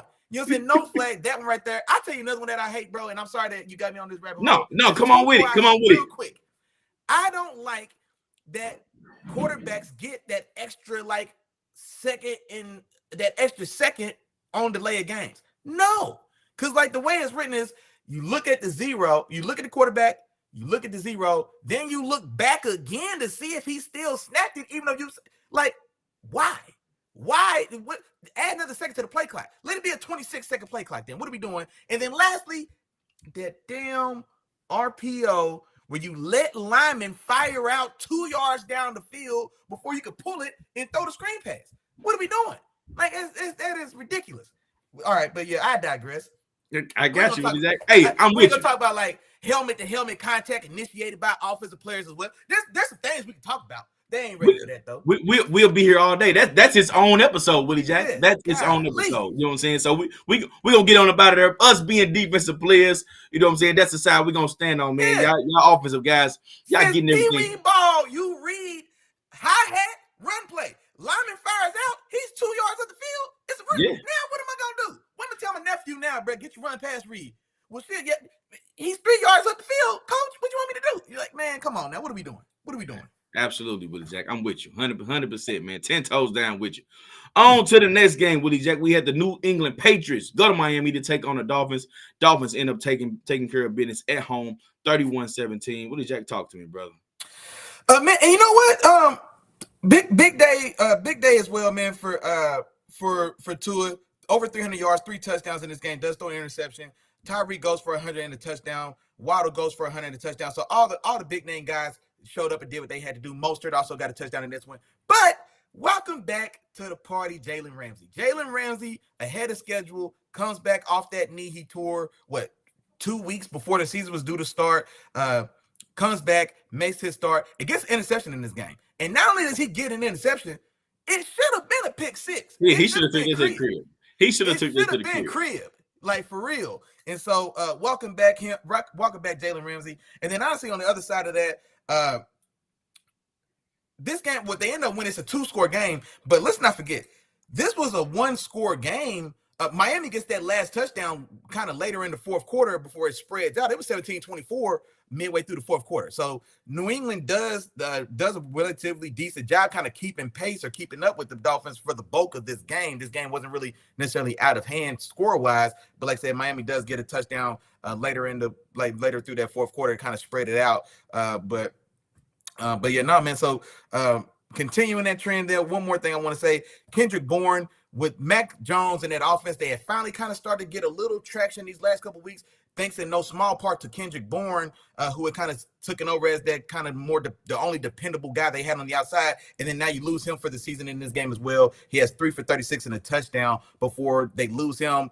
I want to say third or fourth quarter, but he's now on IR. I think he tore a knee in that game as well. So when it rains, it pours, like I said. But so big loss for them for sure. But yeah, no, Miami handles their business, man, as expected. Yeah, and exactly what you said, Willie Jack. New England Patriots held on as long as they could, but it was only a matter of time before, Miami kind of took off. But I will say this about Miami, because this is one of the things that I was worried about with them, is the fact that when the going gets tough, when you find some teams that can really slow you down, how are you going to overcome that? How are you going to adjust, make those proper adjustments to get you over that hump, to start, to still be able to score once the team figures you out. And they were able to do that. The Patriots had them figured out, but then after a while, it was like they started figuring out new ways to get the ball down the field. And that's essentially what Miami was able to do to come away with this victory and kind of stretch it out a little bit when the game came down to it. No, for sure. Good point. And then my dog, man, ZB in the chat, he said that, and I saw this clip as well where I guess Jalen Ramsey, and I was going to reply, but I can read it. But Jalen Ramsey had told McDaniels that he was going to get a pick six this game. And so McDaniels called him out in the after game pressure, like, hey, man, he promised me it was supposed to be 6 now. And it should have been, but nah, man. So like I said, McDaniels, man, he's an odd bird. He's one of those guys, man. He marches to his own beat a little bit. You know what I mean? But not definitely. So I listened to his interview on the pivot, actually. The pivot. I'll go ahead and shout out. Okay. I listened to his interview on the pivot, and I felt like, man, I wouldn't mind just hanging around him, picking his brain, seeing what he the way he kind of goes about things. And he is a little different, but I like that he shows his character. He's not afraid to show his character, but it also shows that he's comfortable in the different situations. You know, even with all the lights and all the attention on him, he is comfortable in that situation, and it shows that he's in control and he shows poise. Because we don't talk about this a lot. Your head coach has to show that too. He has to be able to show he can handle the pressure, he can handle the big games and not choke in the moments. Because believe it or not, a lot of coaches have. They choked in the big moments and they just can't handle it. And Mike McDaniels is showing that he can. And yes, I did see that comment too. He's like, man, he promised me a pick six, not a pick field goal. Yeah, exactly. Yeah. So yeah, man, I like him as well, ZB. You got me calling him ZB, man, but I like him as well. Hey, that's ZB. Now, come on now. Hey, he's one of the better guys in this league, man. It's really starting to improve himself for sure. So I'm with you there. No doubt. All right. Well, Willie Jack, man, we're gonna do one more game, then we'll hit a little break real quick and come out on the other side with the rest of these games, Willie Jack. But we're gonna hit this last one, man. The two New York teams, man. The New York Jets go on the road to face the New York Giants. The New York Jets win this game 13-10, man. 13-10.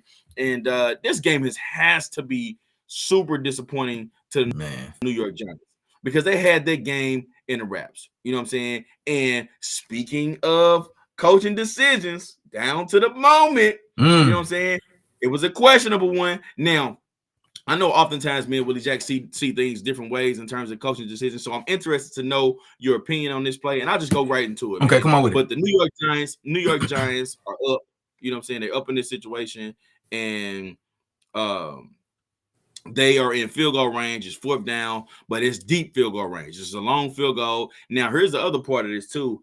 The kicker was complaining about, Graham Gano was complaining about, you know, little leg soreness or some type of injury that he was getting over. I have to go back and look at it and see exactly what it was.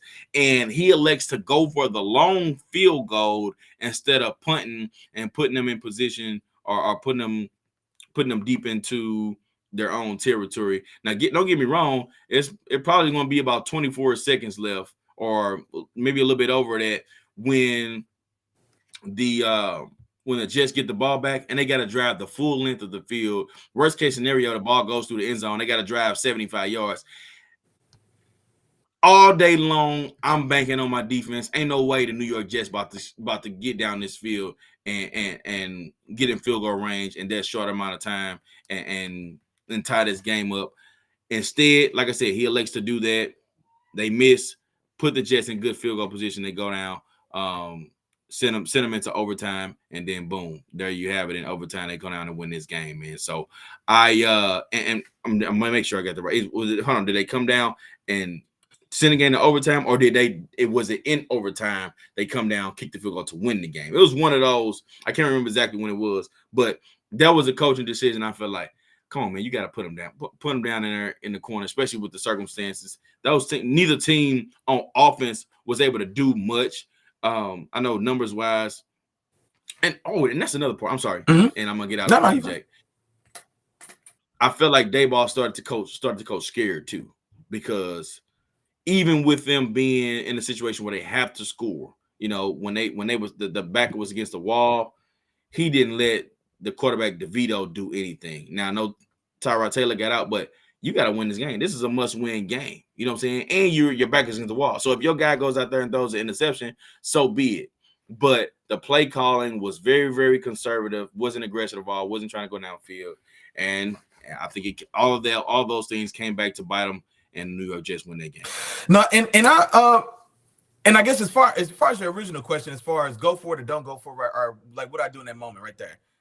And so normally, if you're in that kind of, because there is kind of like a no man's land, kind of where you're right there, kind of at midfield, that kind of when you're right there between, like, you know, you're right there somewhere in the area of your own 40. You know what I'm saying? You're between, you know, you're not quite to your own 35, which is like a 40 or 52 yard field goals, what that equates to, which should be makeable for any of the 32 kids that start in the league. Anything inside of 55 for me, it should be like, we got to count those. We should be able to count those. You know what I'm saying? We're professionals. It's 2023. You know what I'm saying? Like, I don't want, like, do your job. Now, if you're right there in that frame of 55 to 60 and your kicker tells you he's injured, because I didn't know that part of it. If the kicker told me, hey, man, hey, coach, Hammy's a little tight, big dog, I might ain't got it. Now, if he tells me that and I still send him out, okay, now I feel like that's a bad call. But now, if that's not in play and it's just man, go win the game or not. Well, no, I ain't gonna lie. As bad as that offense was, as dominant, as good as the defense had been playing, and we have the lead, I don't mind in that situation, especially with these two teams. These two teams, Tyrod Taylor was 4 for 7 for 8 yards before he left that game. Tommy DeVito went 2 for 7 for -7 yards. That's how his stat line finished. Nobody's scoring points in this game, and so points are a premium. So I'm not mad if you think you have a chance to get 3 points, because that could have been the difference. But just like you said, the kicker already tells you that he's dealing with something, or he's not full bore. He's not full bore ready to go. Well, then that does kind of change my perspective on it. And so in that situation, then yeah, I'm probably gonna want to play defense, especially as dominant as our defense was looking. But yeah, no, as far as this game goes, this is just a terribly ugly game. Dexter Lawrence put 3 people on IR in this game for the Jets, man. The first two centers left this game, and then one of the starting guards as well. And all of these were just trying to deal with the man child that is Dexter Lawrence, because he was just abusing boys in the middle all night. Well, man, that's pause. That sounds wild. Pause a little bit. But he was just abusing boys in the middle all night. What?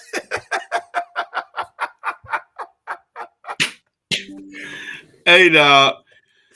I can't wait to put these videos together, man. I can't wait to put them together, man. So our family has a chance to kind of really laugh at these, man. So I can't wait to put as soon as I said, I was like, whoa, hold on, man. Like, yeah. But no, he was dominant. He only finished with 1 sack himself. Kayvon Thibodeau has 3 sacks, but Dexter Lawrence dominated this game. I think there was a graphic or a stat that was put out. He had like 17 pressures in this game, bro. That's nuts. There's been and for a defensive interior player, there's only been 3 other guys that have like 15 pressures or something in a single game. JJ Watt did it twice. That's GOAT Watt, man. Y'all stop playing. He did it twice. I think he's the only guy considered a defensive interior since they've been counting this stuff. Whatever, that might be a stat from 1998 on. Who knows when they started counting it? But JJ Watt's done it twice. Aaron Donald's done it once, and now Dexter Lawrence as well. So just they couldn't do anything with him. Like I said, he put 2 of those guys in body bags, and then a guard got some too. So I mean, and this is an offensive line. Let's mind you, for the Jets, that was poo. They were a terrible offensive line. Man, I hate talking about these guys. I know y'all fighting hard, you playing hard, but just hear me. All right, hear me. It's not personal. Y'all was trashed already. Aaron Rodgers didn't get to play 5 plays. The 4th one, he was out of there. You know what I'm saying? So this is an offensive line. They don't have those bodies to lose. Dexter Lawrence took 3 guys out. He took 3 of them out, bro. Come on, man. And so, yeah. So all told, man, like I said, ugly game. I would give kudos to both those defenses, but like I said, you both had soft targets. The Jets, both you guys' offenses are both putrid. Now, shout out to Saquon, man. Saquon had a old school workhorse type of day. 36 for 128. That's a lot of carries. That's a lot of carries, especially in these days, man. That's an old Riggos, man. That's John Riggins days. That's old school Jerome Bettis. You know what I mean? Like, that's Jamal Lewis. That's, you know what I'm saying? That's that type of workload. Those are the type of days Willie Jack respect. Oh, man. I'm glad he got. That's my type of ball now. I'm glad he got maybe a half a point or a point with Willie Jack, man. I'm glad you said that, Willie Jack. You know what I'm saying? I'm gonna give Saquon his chops. Boy, I didn't know you had it in you, boy. I didn't know you had it in you, big dog. Come on, man. So I respect it, man. 36 for 128. And like I said, man, that defensive line over there isn't a slouch at all. Jermaine Johnson for the Jets had 2 sacks as well. But I'm gonna get out of this one, man. 13-10 in overtime, the Battle of New York. Both these New York teams, man, I'll tell you what. It's painful football sometimes, especially offensively. And then, like I said, man, forget the Giants. I think some of the guys in the chat, ZB and Day One Game Jarrell, man, talking about just Tyrod, just how unlucky, I guess, just his career has been as far as injuries goes and all that thing. So I think we already touched on before, man, his journey or the kind of his history with dealing with injuries and things that's happened to him. But all told, at the end of the day, the Jets get a dub. Aaron Rodgers is out there pregame throwing passes, and man, I'm trying to tell you, let these Jets be 9-8, and they find out they make a wild card, man. And I want to see if Aaron Rodgers really coming back, because the talk around town is if they can get to the wild card, Aaron Rodgers said he's throwing the ball. So I damn near want to see it just to see if that comes true. Absolutely, and that's something I want to see too, Willie Jack. So we'll see. We'll see what happens with that, man. But in the meantime, we're gonna take a little bit of a break, real quick, man. Me and my dog Willie Jack gonna get us a breather, get us a drink of water. But in the meantime, we got a video that we're gonna play for y'all, man. So listen to my dog on the other side of the show. We got the rest of the games. We also got a Thursday night preview, and we got a Sunday morning preview, man. We got a Germany game coming up this week, man. So stay tuned for to play this quick video, and we'll be right back. Come on. Episode of Let the Film Speak, hosted by the wonderfully handsome and intelligent brothers of Let the Film Speak. That's Chop and your main man, Willie Jack. You feel me? Also brought to you by the Three Amigos. Y'all know them and you love them, man. That's the Three Amigos. That's like, that's share, that's subscribe, that's three the hard way, that's a 3-piece spicy. You cannot go wrong. Now, I say the same thing every week, so y'all can say it at home with me. I know y'all ready for it. Here we go. It's Three Amigos, but it's 4 parts to this process, big dog. First, you just got to tap in. Like my dog said, man, come in, tap in. Just say what's up, man. Just holler. Hey, what's up, Three Amigos, man? Like, share, subscribe. Hey, Chop, man. Willie, man, what's going on, man? It's cool. I sit on the couch. For sure. Y'all got some cold to drink? Oh, man, my man. Yeah. Oh, yeah. By the way, man, I'm a Broncos fan. That's all you got to do. That's it. That's easy. Hey, Chop, come in, sit down, get comfortable, get a cool adult beverage, and let us know who you ride with, big dog. Then tell a friend. Like, man, it's a nice feeling here, ain't it? Man, it's cool, man. My homeboy was out. He was down. Man, it's cool. I can tell a friend. Tell a friend, man. And you know what? Even better than that, you can tell your friend to tell a friend. Guess what? There's more. You can tell your friend to bring his partner too. Bring one more because we need 4, man. Bring them up into the penthouse. Tap in with your dogs, man. Wednesdays at 7 o'clock. You know we don't wear no watches. We ain't got nowhere else to be but in here kicking football flavor with the fam. And now back to the regularly scheduled program. All right, man. We back at it, man. We back at it, and we're gonna start it off with my dogs team, man. They took an L this week, and we both took L's this week, Jack, man. We both took L's. Yeah. It's been one of those weeks. I know how you feel because I feel the same way, but hey, man, you know, it happens. It happens, man. We're gonna have our time for sure. We'll have our time. But the Jacksonville Jaguars, they go to Pittsburgh to take on the Steelers. They end up getting that W on the road, 20-10. Willie Jack, what would you take on this? I know you've seen every single snap. No, and I'm gonna tell you this, and I'm not gonna go as crazy to say, you know what I'm saying, win, lose, draw, it is what it is. And I hate that I even have to say this now, but this game here, the officiating in this game here made me really finally I feel like I was convinced the world is flat. Because I've heard these people talk about the NFL script, and I'm like, man, y'all batshit crazy, man. It's not like, no. This one made me think about it, man. I was talking about more than calls, more than questionable, et cetera, et cetera. I'll let that sit where it lies. But end of the day, man, we ain't play good enough football to win. Man, I lose my quarterback. I don't know, man. Which one to say, man? They come out there and they just take it away from my boys, man. Trevor Lawrence and his offense gets rolling 24 for 32, 292, 1 touchdown, throws a terrible interception in the end zone. And then I'll tell you what we do, our dumbasses here. First, backup safety, because Minka goes down, no contact, pops his hammy on a no contact play, like on the first series of the game, so he's out. DeMonte KZ's in, makes a interception in the end zone to kind of give us some life, brings it out, then tiptoes out of bounds at the 2-yard line. We just couldn't get out our own way. You know what I mean? Then from that drive, we drive 90 yards, Chop, and then Kenny Pickett misses a wide open Deontay Johnson in the end zone, so we had to settle for 3 points after driving 90 yards from that 2-yard play right there. So a lot of things just went wrong for us. It looked like we were going to find a way to win ugly the way we've won all year. Teams make enough mistakes, defense keeps it just close enough, and then finally the offense finds a way to score 10, 20 points, and we find a way to get a dub. Didn't happen in this one. And so, like I said, man, Travis Etienne made the play of the game. 80 yards rushing, no rushing touchdowns in this game, but we had a blown coverage in the secondary. He goes up top for 56 yards and a touchdown to kind of separate this game, and they go on the road and get the dub for sure. Josh Allen, the defense of Josh Allen, he had 2 sacks in this game as well for the Jaguars. So, like I said, man, they did what they had to do. Got a tough win on the road, so kudos to them, man. I ain't gonna hate on them. Gotcha. But you know what, Willie Jack? But what you said, man, it actually could have been worse. It could have been worse. We had 3 turnovers in this game. Thankfully, we took the ball away 3 times. We just didn't do nothing with it. That's what I was gonna say. That's what I'm saying. The interception and 2 fumbles that they lost in this particular game. You know what I'm saying? So it could have been worse. That score. You know what I'm saying? And Anyway, whatever.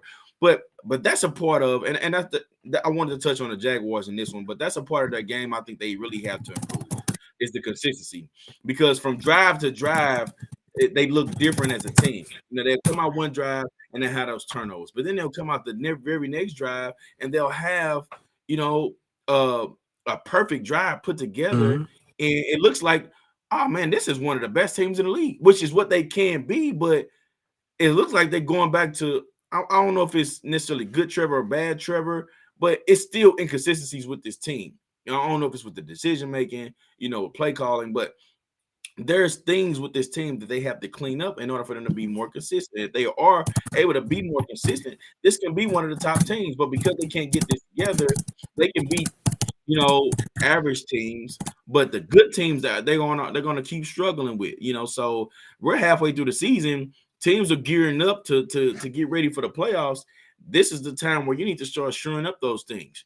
When the Tampa Bay Buccaneers made their run and win that Super Bowl, this is when they got things together. They looked sloppy the first half, but this is when they started to get things together. The Rams, they had their issues getting mollywopped, in prime time against the Tennessee Titans, but they started to get those things together, towards the second half of the season. So right now is the time, Jacksonville, get your stuff together so that you can actually be a team that can really contend, so because you got some good teams you're going to end up facing, and it ain't gonna be that easy. You know what I'm saying? You ain't gonna be able to have that leniency in those particular games. They had some of those same mistakes in the New Orleans game too. You know what I'm saying? So they're gonna have to clean up some of those things in order for them to be successful for sure. Now, real quick, man, before we move on, man, my dog, man, one of the members in the building, man, part of Steelers Nation in this thing, man. My dog Josh Nicholson slid into the building, man. So I give him he just slid in right on time for a little Steelers talk, man. So I'll give you one more real quick, Josh, before we get on out this next one, man.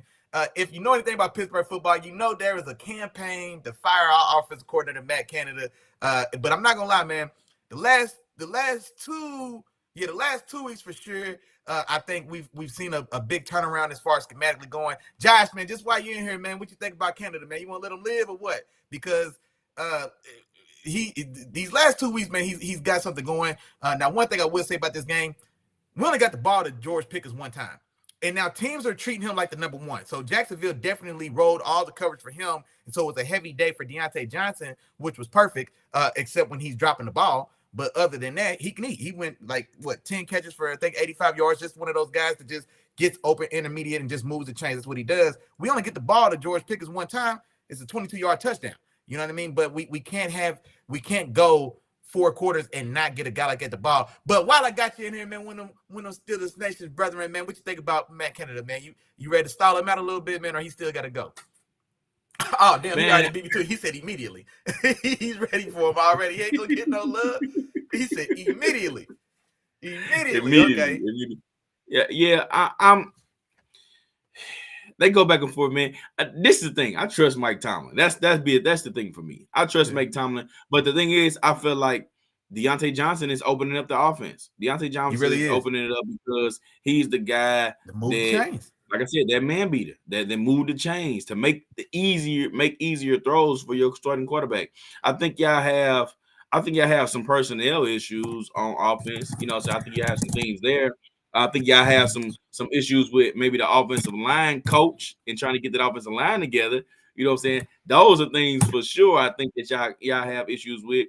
But in terms of Matt Canada, man, I'm not sure, man. I'm not 100% sure yet. He has shown struggles. He has shown where they may need some help. They may need to go a different route, but I'm not 100% sure yet, Willie Jack, to call that, man. No, I feel you.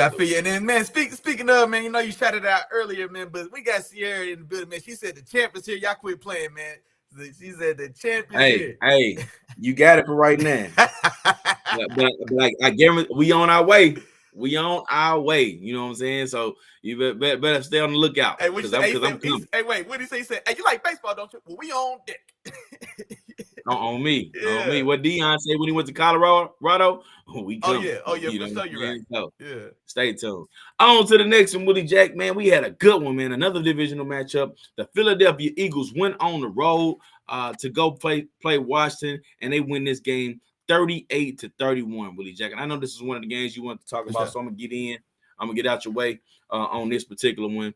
But this is If y'all paid attention to Chopper Willie in the morning again, Mm-hmm. the first thing I said was trap game. You know, the first thing I said You was did. trap game because this was a divisional matchup. We know what the teams did before, but this is one of those games that can get you, you know. And if at the beginning of the game, it looked like they was gonna be giving the Philadelphia Eagles trouble all game, but like I said before, I felt like the margin of the talent was just too large for the Philadelphia Eagles to lose this game, and that talent showed up. You know, Washington started this game off. They was up 17-10 at half. It was a tie game going into the fourth quarter, and that fourth quarter, that's when all the fireworks went off.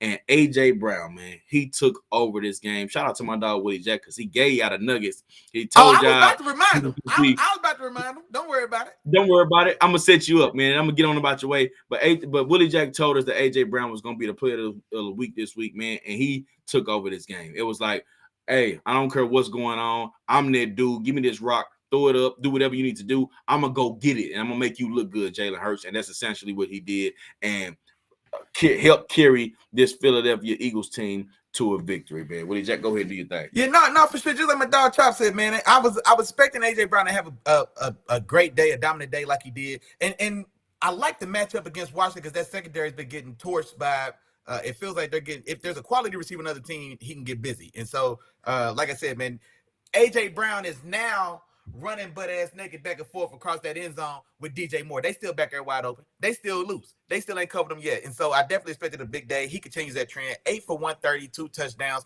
And honestly, there was a third touchdown he should have had that he ended up dropping, but it was a flag on that play as well. But that would have been the third touchdown.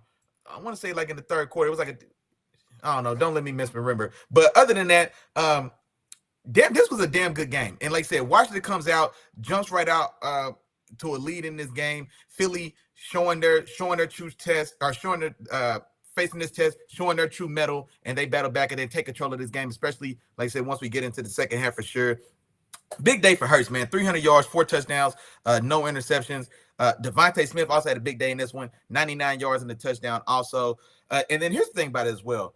And so this game was a close game, and Washington, especially in that first set, they did battle. But Philly left some points on the field, though. So you've got the Kenneth Gainwell fumble in like on the 5-yard line, I want to say in the first half as well. So you get that fumble. That's points off the board right there. And then also they had the failed tush push, the failed brotherly shove on the goal line. That was a fumble as well. That also took points off the board. So at a minimum, that's 10 points because the tush push, I mean, you generally that's 7. You can count down. You can book it. You know what I mean? Now, Kenneth Gainwell's fumble, like I said, they were inside the 5. So, you know what I'm saying? Maybe we can give them that 7. Maybe we give them 3. But either way, there's 10 points right there that aren't on the board that we would generally expect for them to, that generally expect to have.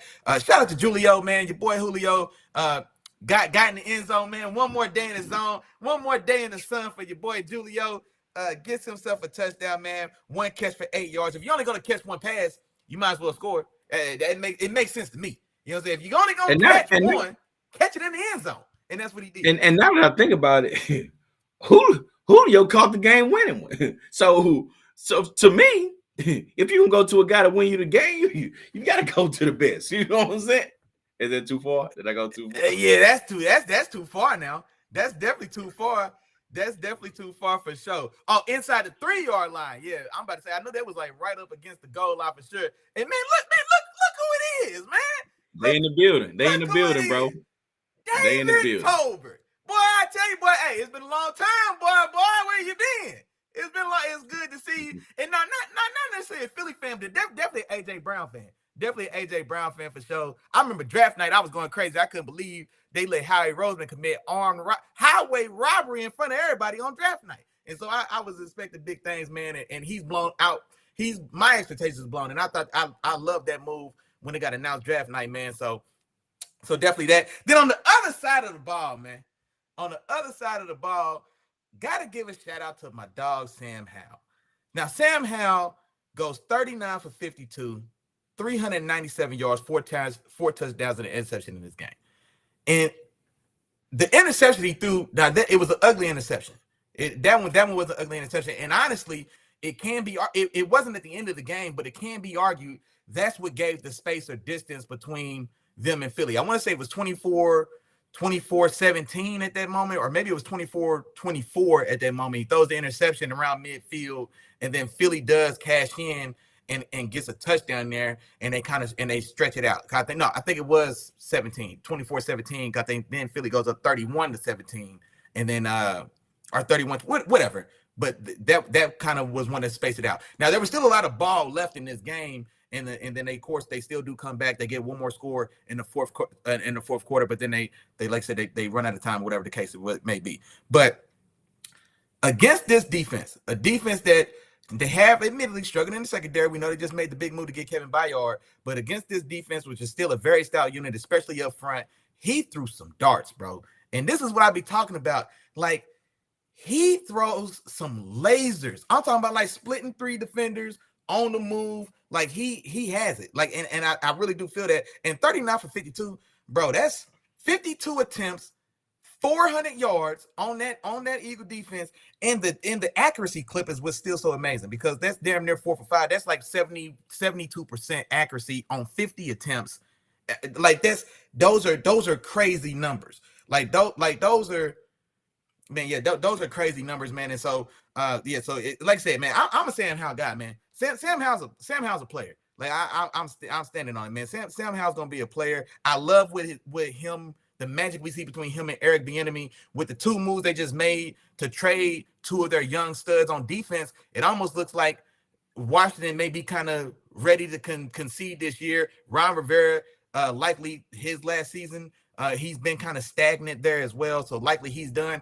I'd be really curious to know if Eric Bieniemy gets a real shot to take over this job, assuming Ron Rivera is gone. That's the question I'm going to pose to you. Because seeing what he's got going with Sam Howell, mind you, Sam Howell started one game at the end of his rookie year, so he's essentially a rookie right now. You know what I'm saying? He was one game in last year. This is essentially, he hasn't played a full season worth of games. He's a rookie essentially, and to see the things that I'm seeing, especially when he's playing this way, I really hope that Eric Bieniemy, if Ron Rivera is going to be out, then I really want to see Bieniemy get a hold of this job. And if not, I don't know how to let Bieniemy out the door when you got this kid, when you're seeing what you're seeing from Sam Howell under his tutelage. And especially also seeing how trash Kansas City offense has been by comparison as well, to what he's got going over there in Washington. So what you think, man? You think Bieniemy's going to get a chance to sit in that chair? I would hope so. I think the way that they are constructing this organization, not just the team, but the people that they brought in, the owners, all the people that they brought in around, the GMs, I think they are in a good spot to bring him and have him as the new guy to take over this job. I'm also not 100% sure that they might even move on from Rivera, though. I think that depending on how the rest of this year goes, they may try to build around that or what they have right now and try to add to it. But if they did go away from Rivera, I would love to see Eric Bieniemy gets that opportunity. It's long overdue. He's done enough in this league to show that he is fully capable of being a head coach, regardless of who says they like him or who doesn't like him. He's earned that opportunity, to at least show what he can do. You know what I'm saying? And then what happens from there. You know what I'm saying? But what he's built, I agree with you, Willie Jack. I hope he gets that opportunity. I would love to see him get that opportunity as a head coach right there in Washington, man. Keep that offensive going, keep that chemistry going, and see what you can build. No doubt. Absolutely. On to the next one, Willie Jack. We got Houston. They went to Carolina to take on the Panthers, man. And the Carolina Panthers, number 1 overall pick versus number 2 overall pick, man. The number 1 overall pick comes away with the W, man. They win this game 15-13. And actually, Bryce Young, for the first time, I could say he looked like the better QB in this game, man. He was a little bit more efficient, a little bit cleaner with this play. Now, not that both quarterbacks were horrible or anything like that, but he just played just a little bit better. Both defenses actually didn't give up much in this. I was gonna say both defenses showed. Both offenses struggled to get much going, but Bryce Young just happened to make the right plays at the right time and put his team in position to get the W. And that's what they were able to do. And then, of course, stopping Houston from being able to get that 2-point conversion was definitely huge for this on that second touchdown that they scored. And that was it. That was all she wrote. Now, here's my other thing too, Willie Jack. Miles Sanders was back. And Miles Sanders took a back seat, man. Miles Sanders took a back seat to Chuba Hubbard, in this particular game. He only played 2 snaps in this Just I was game. gonna say, I don't know if he's 2 still snaps. injured. I don't know if he's still injured or they just feel like Chuba Hubbard is the better guy. But for what it's worth, Miles Sanders didn't get much playing time. Thielen is still the leading receiver for them and what they're doing. But yeah, man, what was your thoughts on this game, Willie Jack? No, just like you said, man, a defensive showdown for sure. And honestly, just like you said as well, Bryce Young looked to be the better quarterback on the field today. Now, as far as the season's gone, CJ Stroud for sure, far and away, has been the better of the 2 quarterbacks. But on this day, just like you said, it's not that CJ Stroud played bad, but just not as clean. It just wasn't as clean ball as it was for Bryce Young on the other side. And so Bryce Young goes 22 for 31 for 235, does throw the 1 touchdown. Thielen leads the day for them for 8 catches for 72 yards. And then, like you said, man, CJ Stroud goes 16 for 24, 140 yards, doesn't throw an interception, does have the QB sneak rushing touchdown on the goal line or whatever the case to get into the end zone. But all told, man, just not his best, far and away from his best ball or some of the ball that we've seen him capable of playing to this point in the year. And so, yeah, they struggle, and Carolina finds a way to get their first win. I did want to shout out Jonathan Gennard on the Texans because he had 2.5 sacks, man. So monster day for him. Will Anderson, man, they gave up all that bread to go get you, and it feels like I ain't seen you, but boy, where you been? It feels like I ain't seen you in a little bit, big dog. You know what I mean? And so they gave up Marvin Harrison Jr. in this draft to get you, big bro. And so, hey, man, I need some buckets now. You know what I mean? And that's what I haven't seen yet. But like I said, shout out to Jonathan Gennard, man. He had 2.5 sacks. And that Houston defense, they were getting after Bryce Young and those guys. Now, they had 6 sacks on the day as a team. And so there was definitely a lot of pressure on Bryce Young. And like I say, he found a way to kind of sustain the drive or make that critical 3rd and 8 pass, get the ball to Adam Thielen's hand just enough to move those chains to kind of keep those going. And like, 5 field goals in this game. You know what I mean? So did just enough to keep their nose above water, and then the Texans just not able to get it going. Just not able to get it going. Absolutely. On to the next one, Willie Jack. Let's keep on pushing. We got Cleveland. They went to Seattle to take on the Seahawks. Seahawks win this game at home, 24-20. And this game kind of played out the way I thought it would, Willie Jack, in terms of just a look and just a hard fought physical play of this particular game. Seattle started off hot. They went up 17-7 in the first quarter of this game, but then they kind of slowed down from there. Cleveland kind of put the clamps on them up into the fourth quarter, you know what I'm saying? And this was a close game, teams kind of going back and forth, and it came down to key plays. Geno Smith, ugly game for him, man, ended up throwing 2 interceptions in this one. But it was an ugly game for both quarterbacks. PJ Walker, of course, being the backup, he threw 2 interceptions as well, but was sacked 3 times. So it was a combination of these 2 quarterbacks not having their best games. But, I mean, both of these defenses, as we talked about, Cleveland, of course, I mentioned them as the best defense in the league. But then the Seahawks stepping in there, getting all their key players back. Now they're looking like one of the better defenses in the league as well. So I knew this was going to be a hard-fought game, and it was going to come down to crucial plays. And when it counted, the Seattle Seahawks made the crucial plays. Love with the interception towards the end of the game, and then Jackson Smith and Jigba getting that final touchdown to put them in the fourth quarter to put them ahead and kind of seal the deal for this one. This is 2 games in a row, Willie Jack. I know as soon as we mentioned Jackson Smith and Jigba and how he hasn't been able to, to get it going, he finally comes out and he gets that W, man. He gets another touchdown. So hey, I'm with I like Jackson Smith or the usage of him being that third guy and like I said, do a physical game, hard fought game. Seattle makes just enough plays to get over the hump and come away with the W in this one. No, and I think you summed that one up pretty good, man. Like you said, not the best of days for Geno, but when the money was on the line, man, he made the play that we need to make to get the W and to win that game. Finding Jackson Smith and Jibba in the short end zone like he did. Myles Garrett has another sack and forced fumble in this game as well. And then other than that, I do want to mention as well, because they were also the Seahawks, that is, they were also shakers and movers on trade deadline day. They trade for Leonard Williams of the Giants. They send a second and a 5th to bring him over now. So they're looking to bolster their defensive interior as well. We already know about the the playmakers they have in the back end of that defense, man. You know what I'm saying? Devon Witherspoon still back there. Man, that boy is a weapon. You know what I'm saying? I was going to say, so I didn't know where I was going with that. I was like, you know what, weapon safe. It probably was going to be another pause. I'm glad you stopped yourself. I'm telling you, in my mind, I was like, yeah, I don't know what you was about to say, but stop it and just say weapon. So yeah, he's definitely a dude back there on the back end, man. And Tariq Woolen has an interception in this game as well, man. So he's still out there ball hawking as well. And now you look to strengthen that interior, like I said, making that move for Leonard Williams.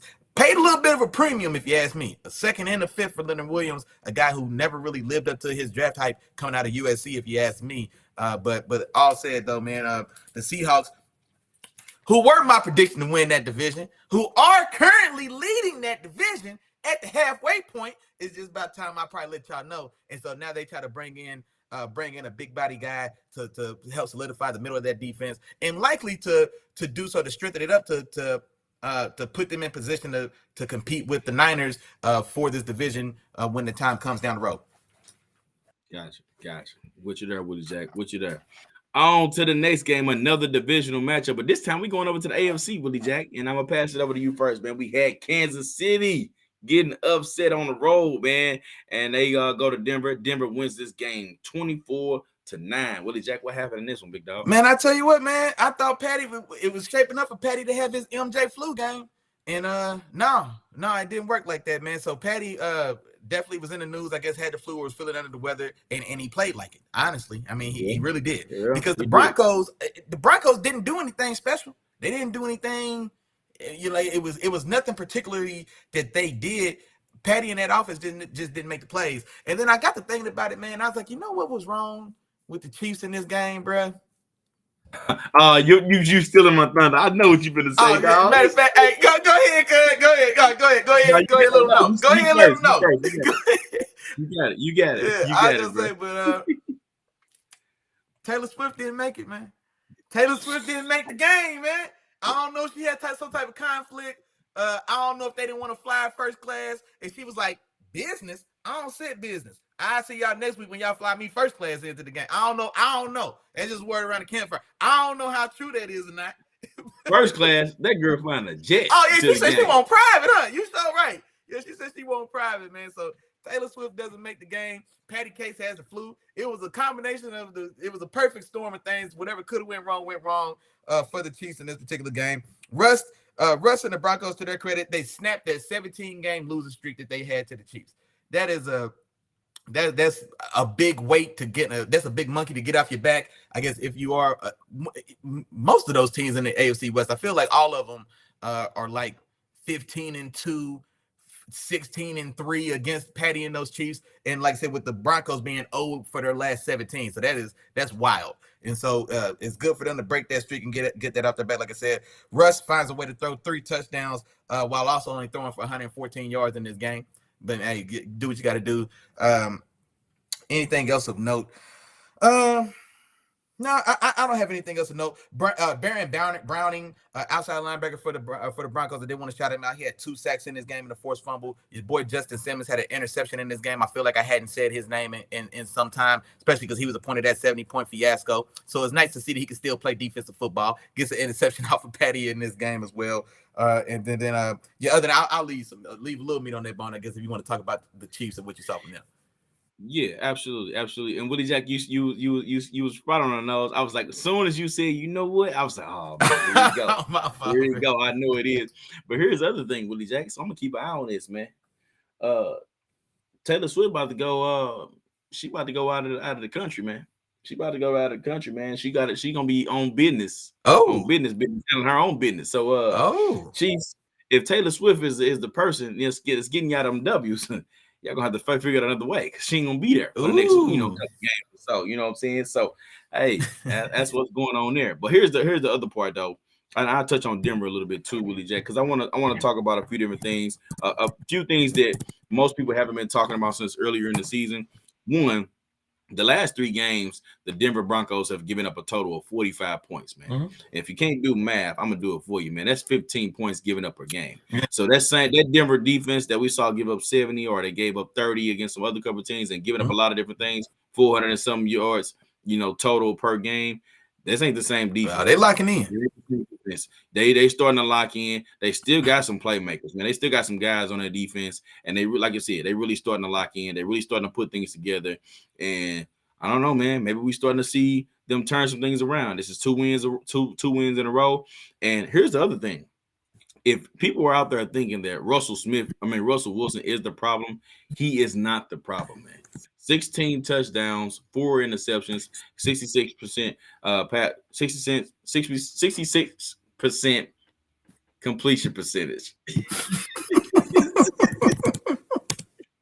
So, and actually, he's top 5 in touchdown passes, and he doesn't have a lot of interceptions. You know what I'm saying? So he's playing clean football. Now, don't get me wrong, he's not going out there and just lighting everybody up. He hasn't thrown for a ton of yards, but he's playing clean football. It's uninspired football. That's what it is.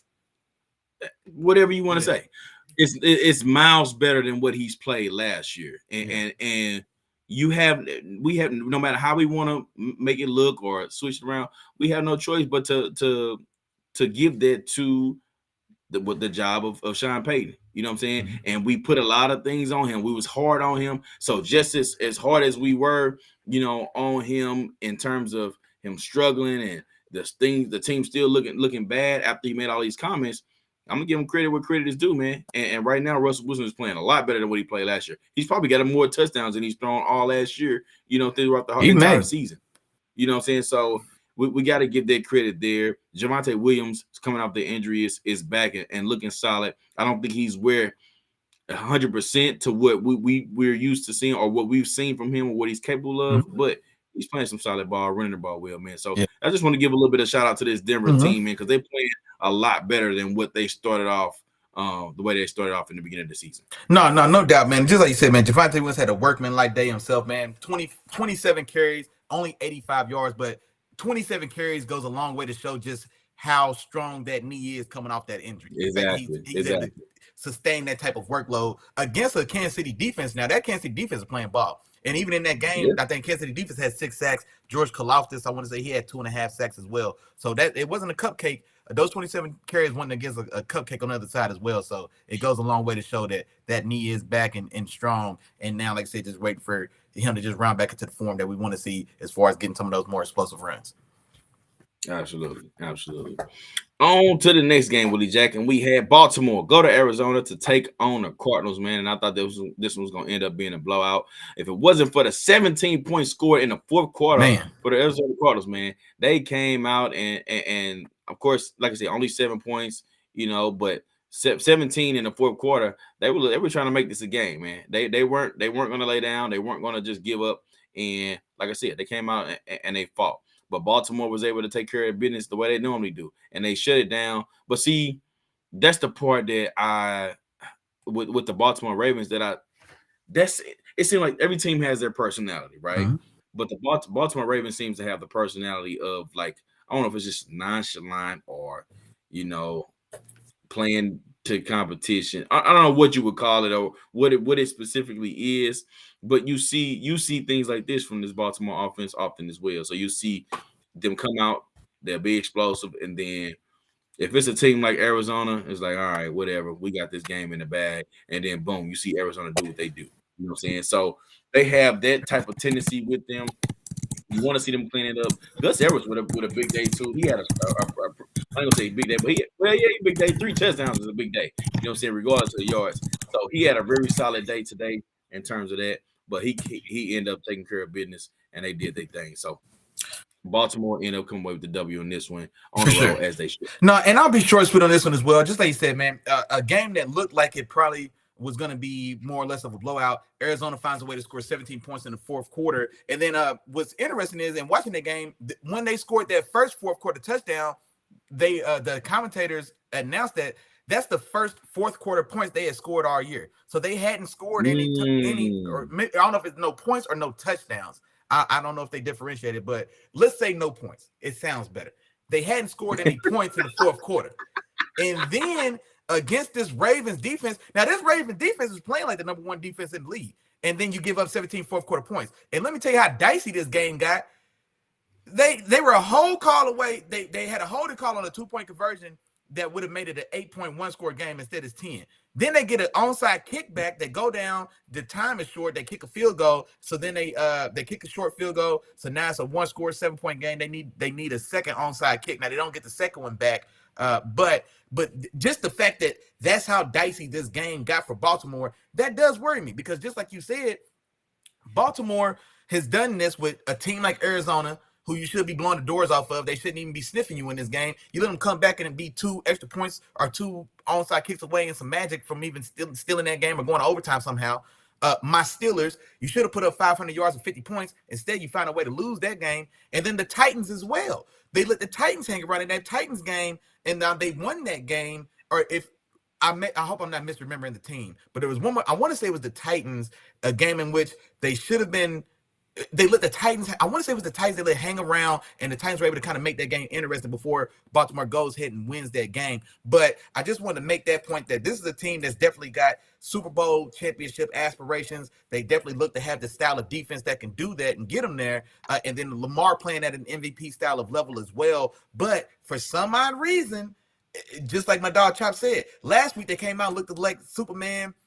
You know what I'm saying? Like Superman last week against a really good opponent in the Lions. You dominate, you smoke them. Then you go out to Arizona and you let them play around and almost put up 20 points in the fourth quarter on you. So just like my dog Chop said, man, they need to clean that up if they are legitimately going to make that style of push and beat that team at the end of the year, playing against whoever's in the NFC. But other than that, man, they handle business like they needed to.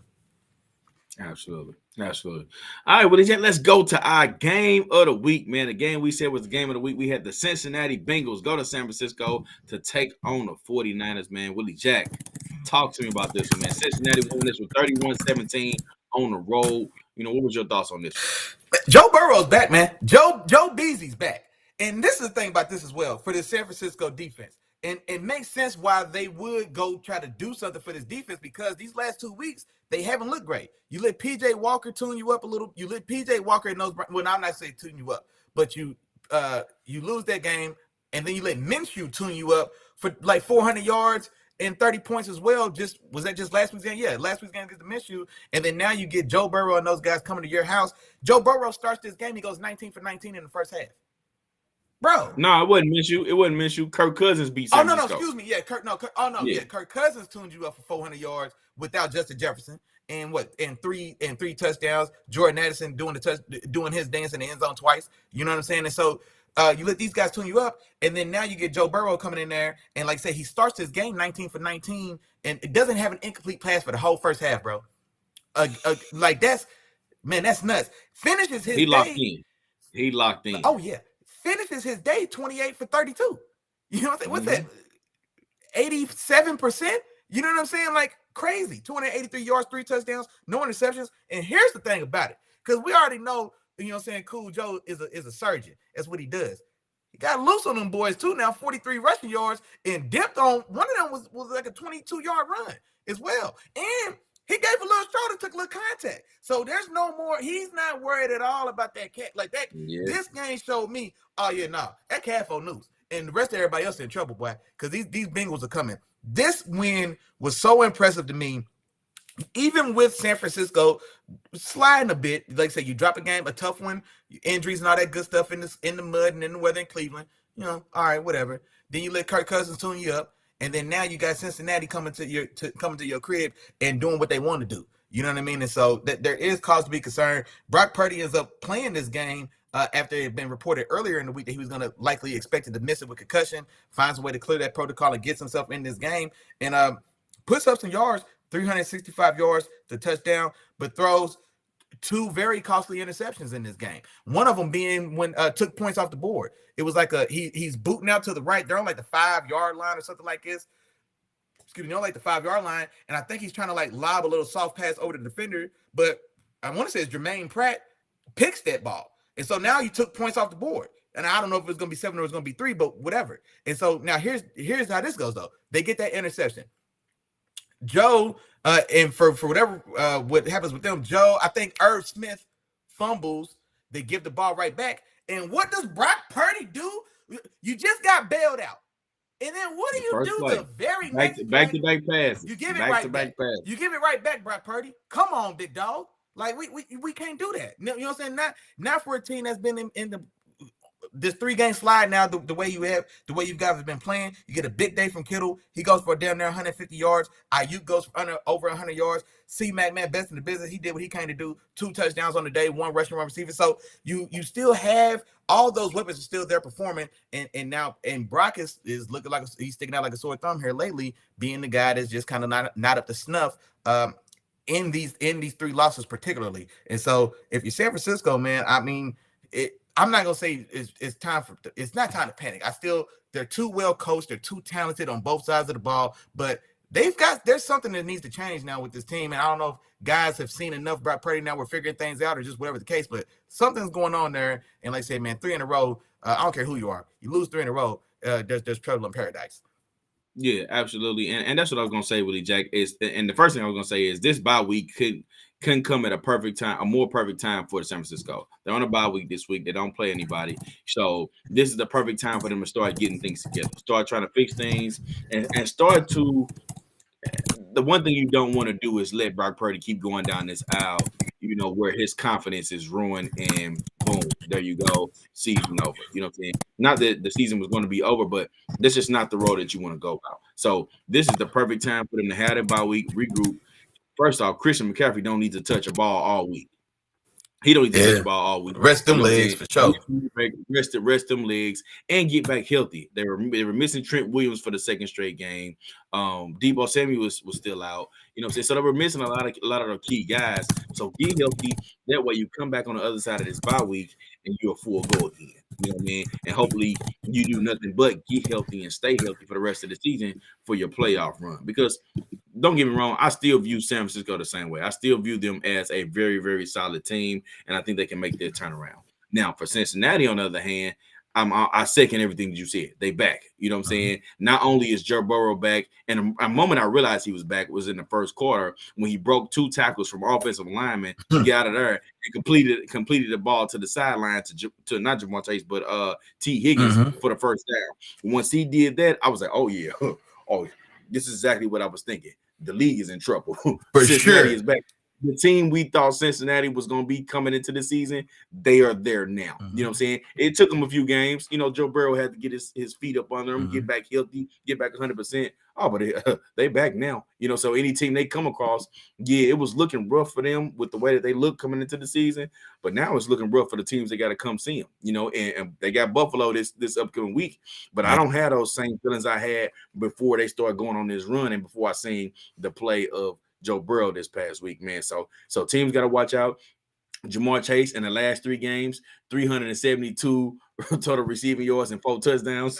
So them boys back rocking. You know what I'm saying? By the way, he was my performer of the week this past week. He didn't quite get what I said he was going to get. But he had a big day.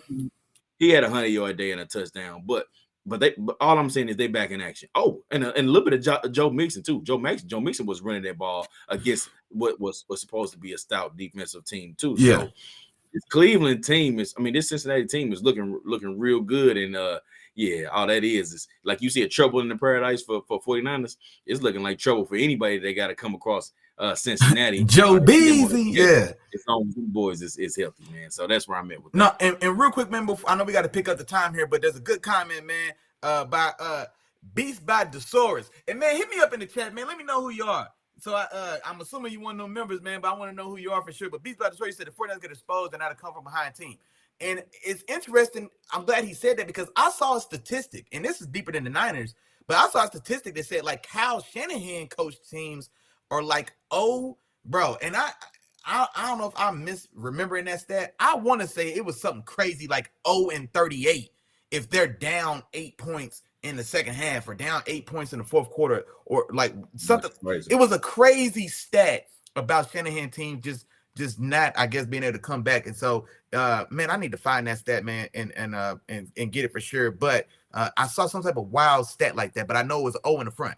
However many they lost, I know it was an 0 in the front. And if so, that's definitely troubling because when you get into crunch time and when it gets real and it's time to show up to the dance, everybody here can ball. You know what I'm saying? Like you're gonna run into a Seattle, you're gonna run into a Philly, you're gonna run into the other real ones. And like I said, man, it's not gonna be cupcakes. You're gonna have to dig and find a way to come back and get those done. So if that's a true stat, then yeah, that's he said 0-32. He's seen the same and stat. that's my boy Dino. Dino from Okay, now I No see the Glory, thing. dog. Hey, what's the word, man? Big dog, what's going on there, Dino's? I got you now. Yeah, Beats by the Sword, Dino's. I got you now, bro. I got you for sure. Appreciate the love.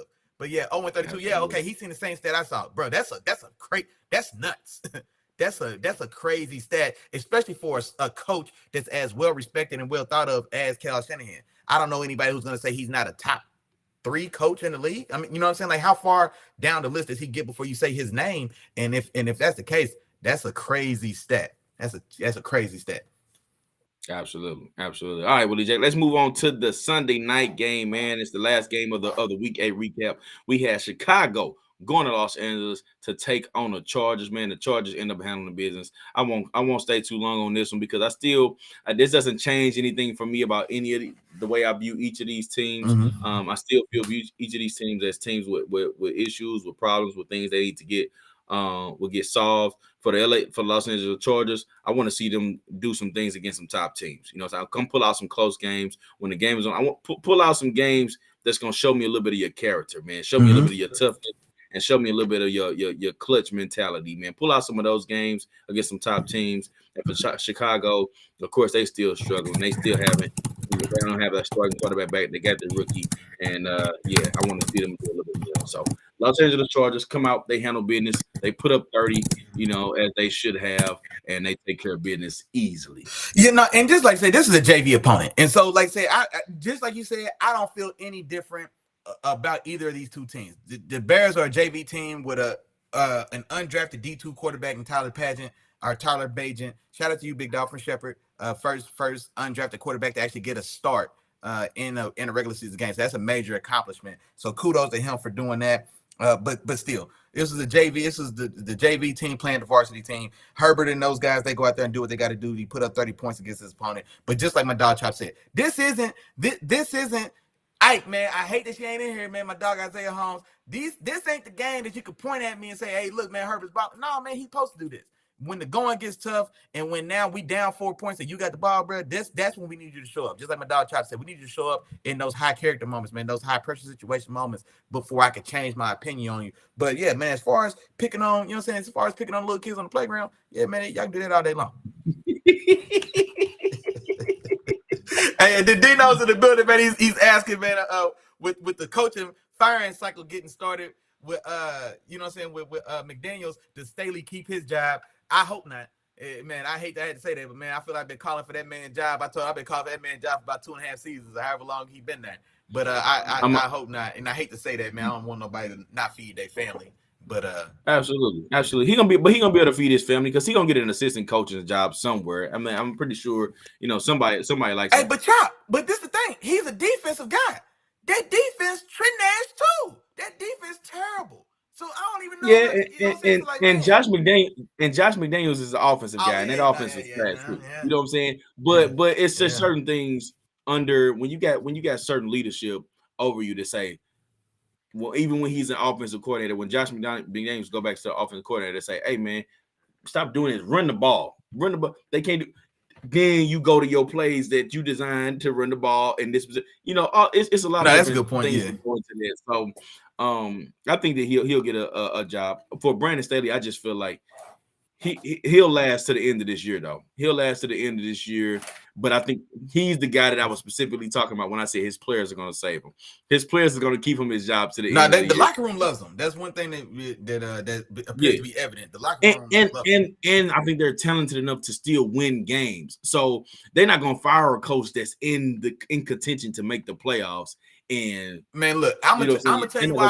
I'm gonna tell you why I don't like that no more. Cause you remember they fired Lovie Smith after he won 10 games. And they ain't won 10 games since. You know what I'm saying? Or maybe they won, you know what I'm saying? But so and so, man, it's been done. You know what I'm saying? I think But that's what I'm saying. They fired him after he won the 10 games. You know what I'm saying? Oh, okay. So, you talking mid-season. Okay, I got you. Okay, my fault. So, yes, they're not gonna fire him mid-season like we lost Josh McDaniels. They're gonna fire him after the season. That's what I think. You know what I'm saying? So if it comes to that, okay, my bad. I got you. But yeah, man, that's the end of week 8. We went through all the games in week 8, but now, Willie Jack, we got 2 games to preview. We got a Thursday night game, and we got a Germany game this time, man. So let's go ahead and jump into the Thursday night game. That's your boys. That's the Tennessee Titans going to Pittsburgh to take on the Steelers. Willie Jack, who you got, or should I just go ahead and put it on? Come on, man. You got? know I got the hometown kids, man. Man, I got Pittsburgh bouncing back on a short week. And honestly, now Will Levis, surprise, 4 touchdowns out the gate, announced himself as a rookie. But I actually heard a story or something that says that he may not be like guaranteed to start or something to that effect. Now, I think maybe he's going to start this week because it's still a short week, but that if Tannehill gets healthy from whatever's been ailing him or whatever that is, that it's not in stone that Tannehill doesn't have this job waiting for him when he's healthy enough to come back. I think I heard that on like PFT or something like that. And so don't matter no way. I'm taking my hometown. I'm taking the good guys in this one, man, to get this done on a short week at home. I'm going 24-20. And I hope it is Levis because, like I said, as a young guy, we should, especially with our defense, the way we like to do things, we'll be able to kind of get after him, different styles of blitzes, and show him some things that he probably hasn't got a chance to see yet, which should bode well for my Steelers. And so I'm thinking we can get that done. One more time, 24-20 Steelers on the short week. Gotcha. So going back to the Tennessee talk, man. This is what the Tennessee Titans should have did. What they should have did was trade Ryan Tannehill. They should have. Okay? If somebody would have wanted him. Yeah. They could. Man, you trade him to the New York Jets right now. Trade him. Let Ryan Tannehill go, come and take over that particular offense. And all you need him to do is get the baton and pass the baton. You know what I'm saying? Zach Wilson, you got the baton, you pass to Ryan Tannehill. Ryan Tannehill, you carry that baton until it's to playoffs time when Aaron Rodgers come back, and then you pass the baton. You know what I'm saying? Do a little bit of that, man. They got a lot of things in place there. And like I said, I already talked about a lot of different guys that could have went to the Atlanta Falcons, helped them out. So, that's what I feel about that. But anyway, I'm going Pittsburgh in this game too, man. Pittsburgh is starting to look a little bit better on offense, so I like the way that they look in terms of that.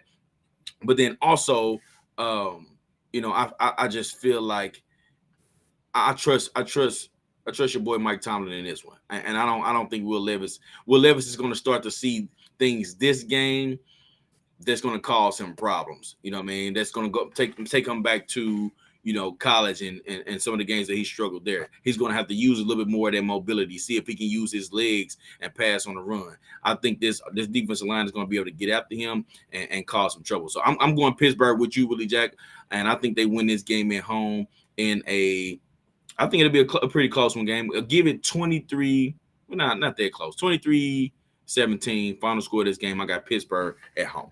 Hey, I like it. You like it, I love it. You like it, I love it. Absolutely. Now let's go to what could have been considered the game of the week, man. It's a Germany game. It's gonna be on while we doing Chopping Willie in the morning. Okay. Mm-hmm. If y'all don't know, Chopping Willie in the morning every Sunday, 10 a.m. We're gonna be on. We're gonna be live. You know what I'm saying? So make sure y'all tune in because we're gonna be previewing the rest of the Sunday games. Of course, we're gonna recap the Thursday night football game as well. But we're gonna be previewing the rest of the Sunday games. But this game is gonna be going on in that time, so we're gonna go ahead and preview it for you right now. We got Miami, not necessarily at KC, but going against KC in this particular game, and I'm going Miami in this today. Miami just showed me a little bit of what they can do in close situations and the pressure situations. I don't like the way that KC looked this past game. I expect them to come out and give a better showing. But here's the other part.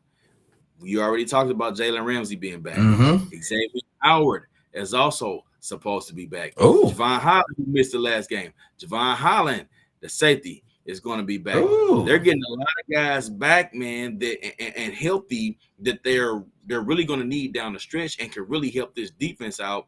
And I think they're going to cause problems for Patrick Mahomes in that particular offense and make things a little bit more difficult. Expect to see Pat Mahomes trying to get out their pocket a lot in this game and trying to make plays on the run, but I expect this Miami defense to get the job done. And I want to see if they trust Jalen Ramsey enough to go ahead and let him go follow Kelsey, man. Let him play because he's one of the guys that can play inside and it can play against the run too if they happen to do that. So I want to see how they play this Kansas City offense. But either way, I'm going Miami in this game, man. Give me 27-24 final score this game. I got Miami. My fault. One more time. What's that score? 27-24 Miami over KC. 27-24. I'm also taking Miami in this one as well. Now, I had it 28-27. But now that you tell me Taylor Swift ain't going to be able to make it to the game across the water, I think that's That affects the score. bro. That's a tough. The Kansas City Swifties. The Kansas City Swifties, man. Hey, that's a tub, man, because that tells me Travis Kelce hasn't had 100 yards or a touchdown in any game. She ain't been there, bro.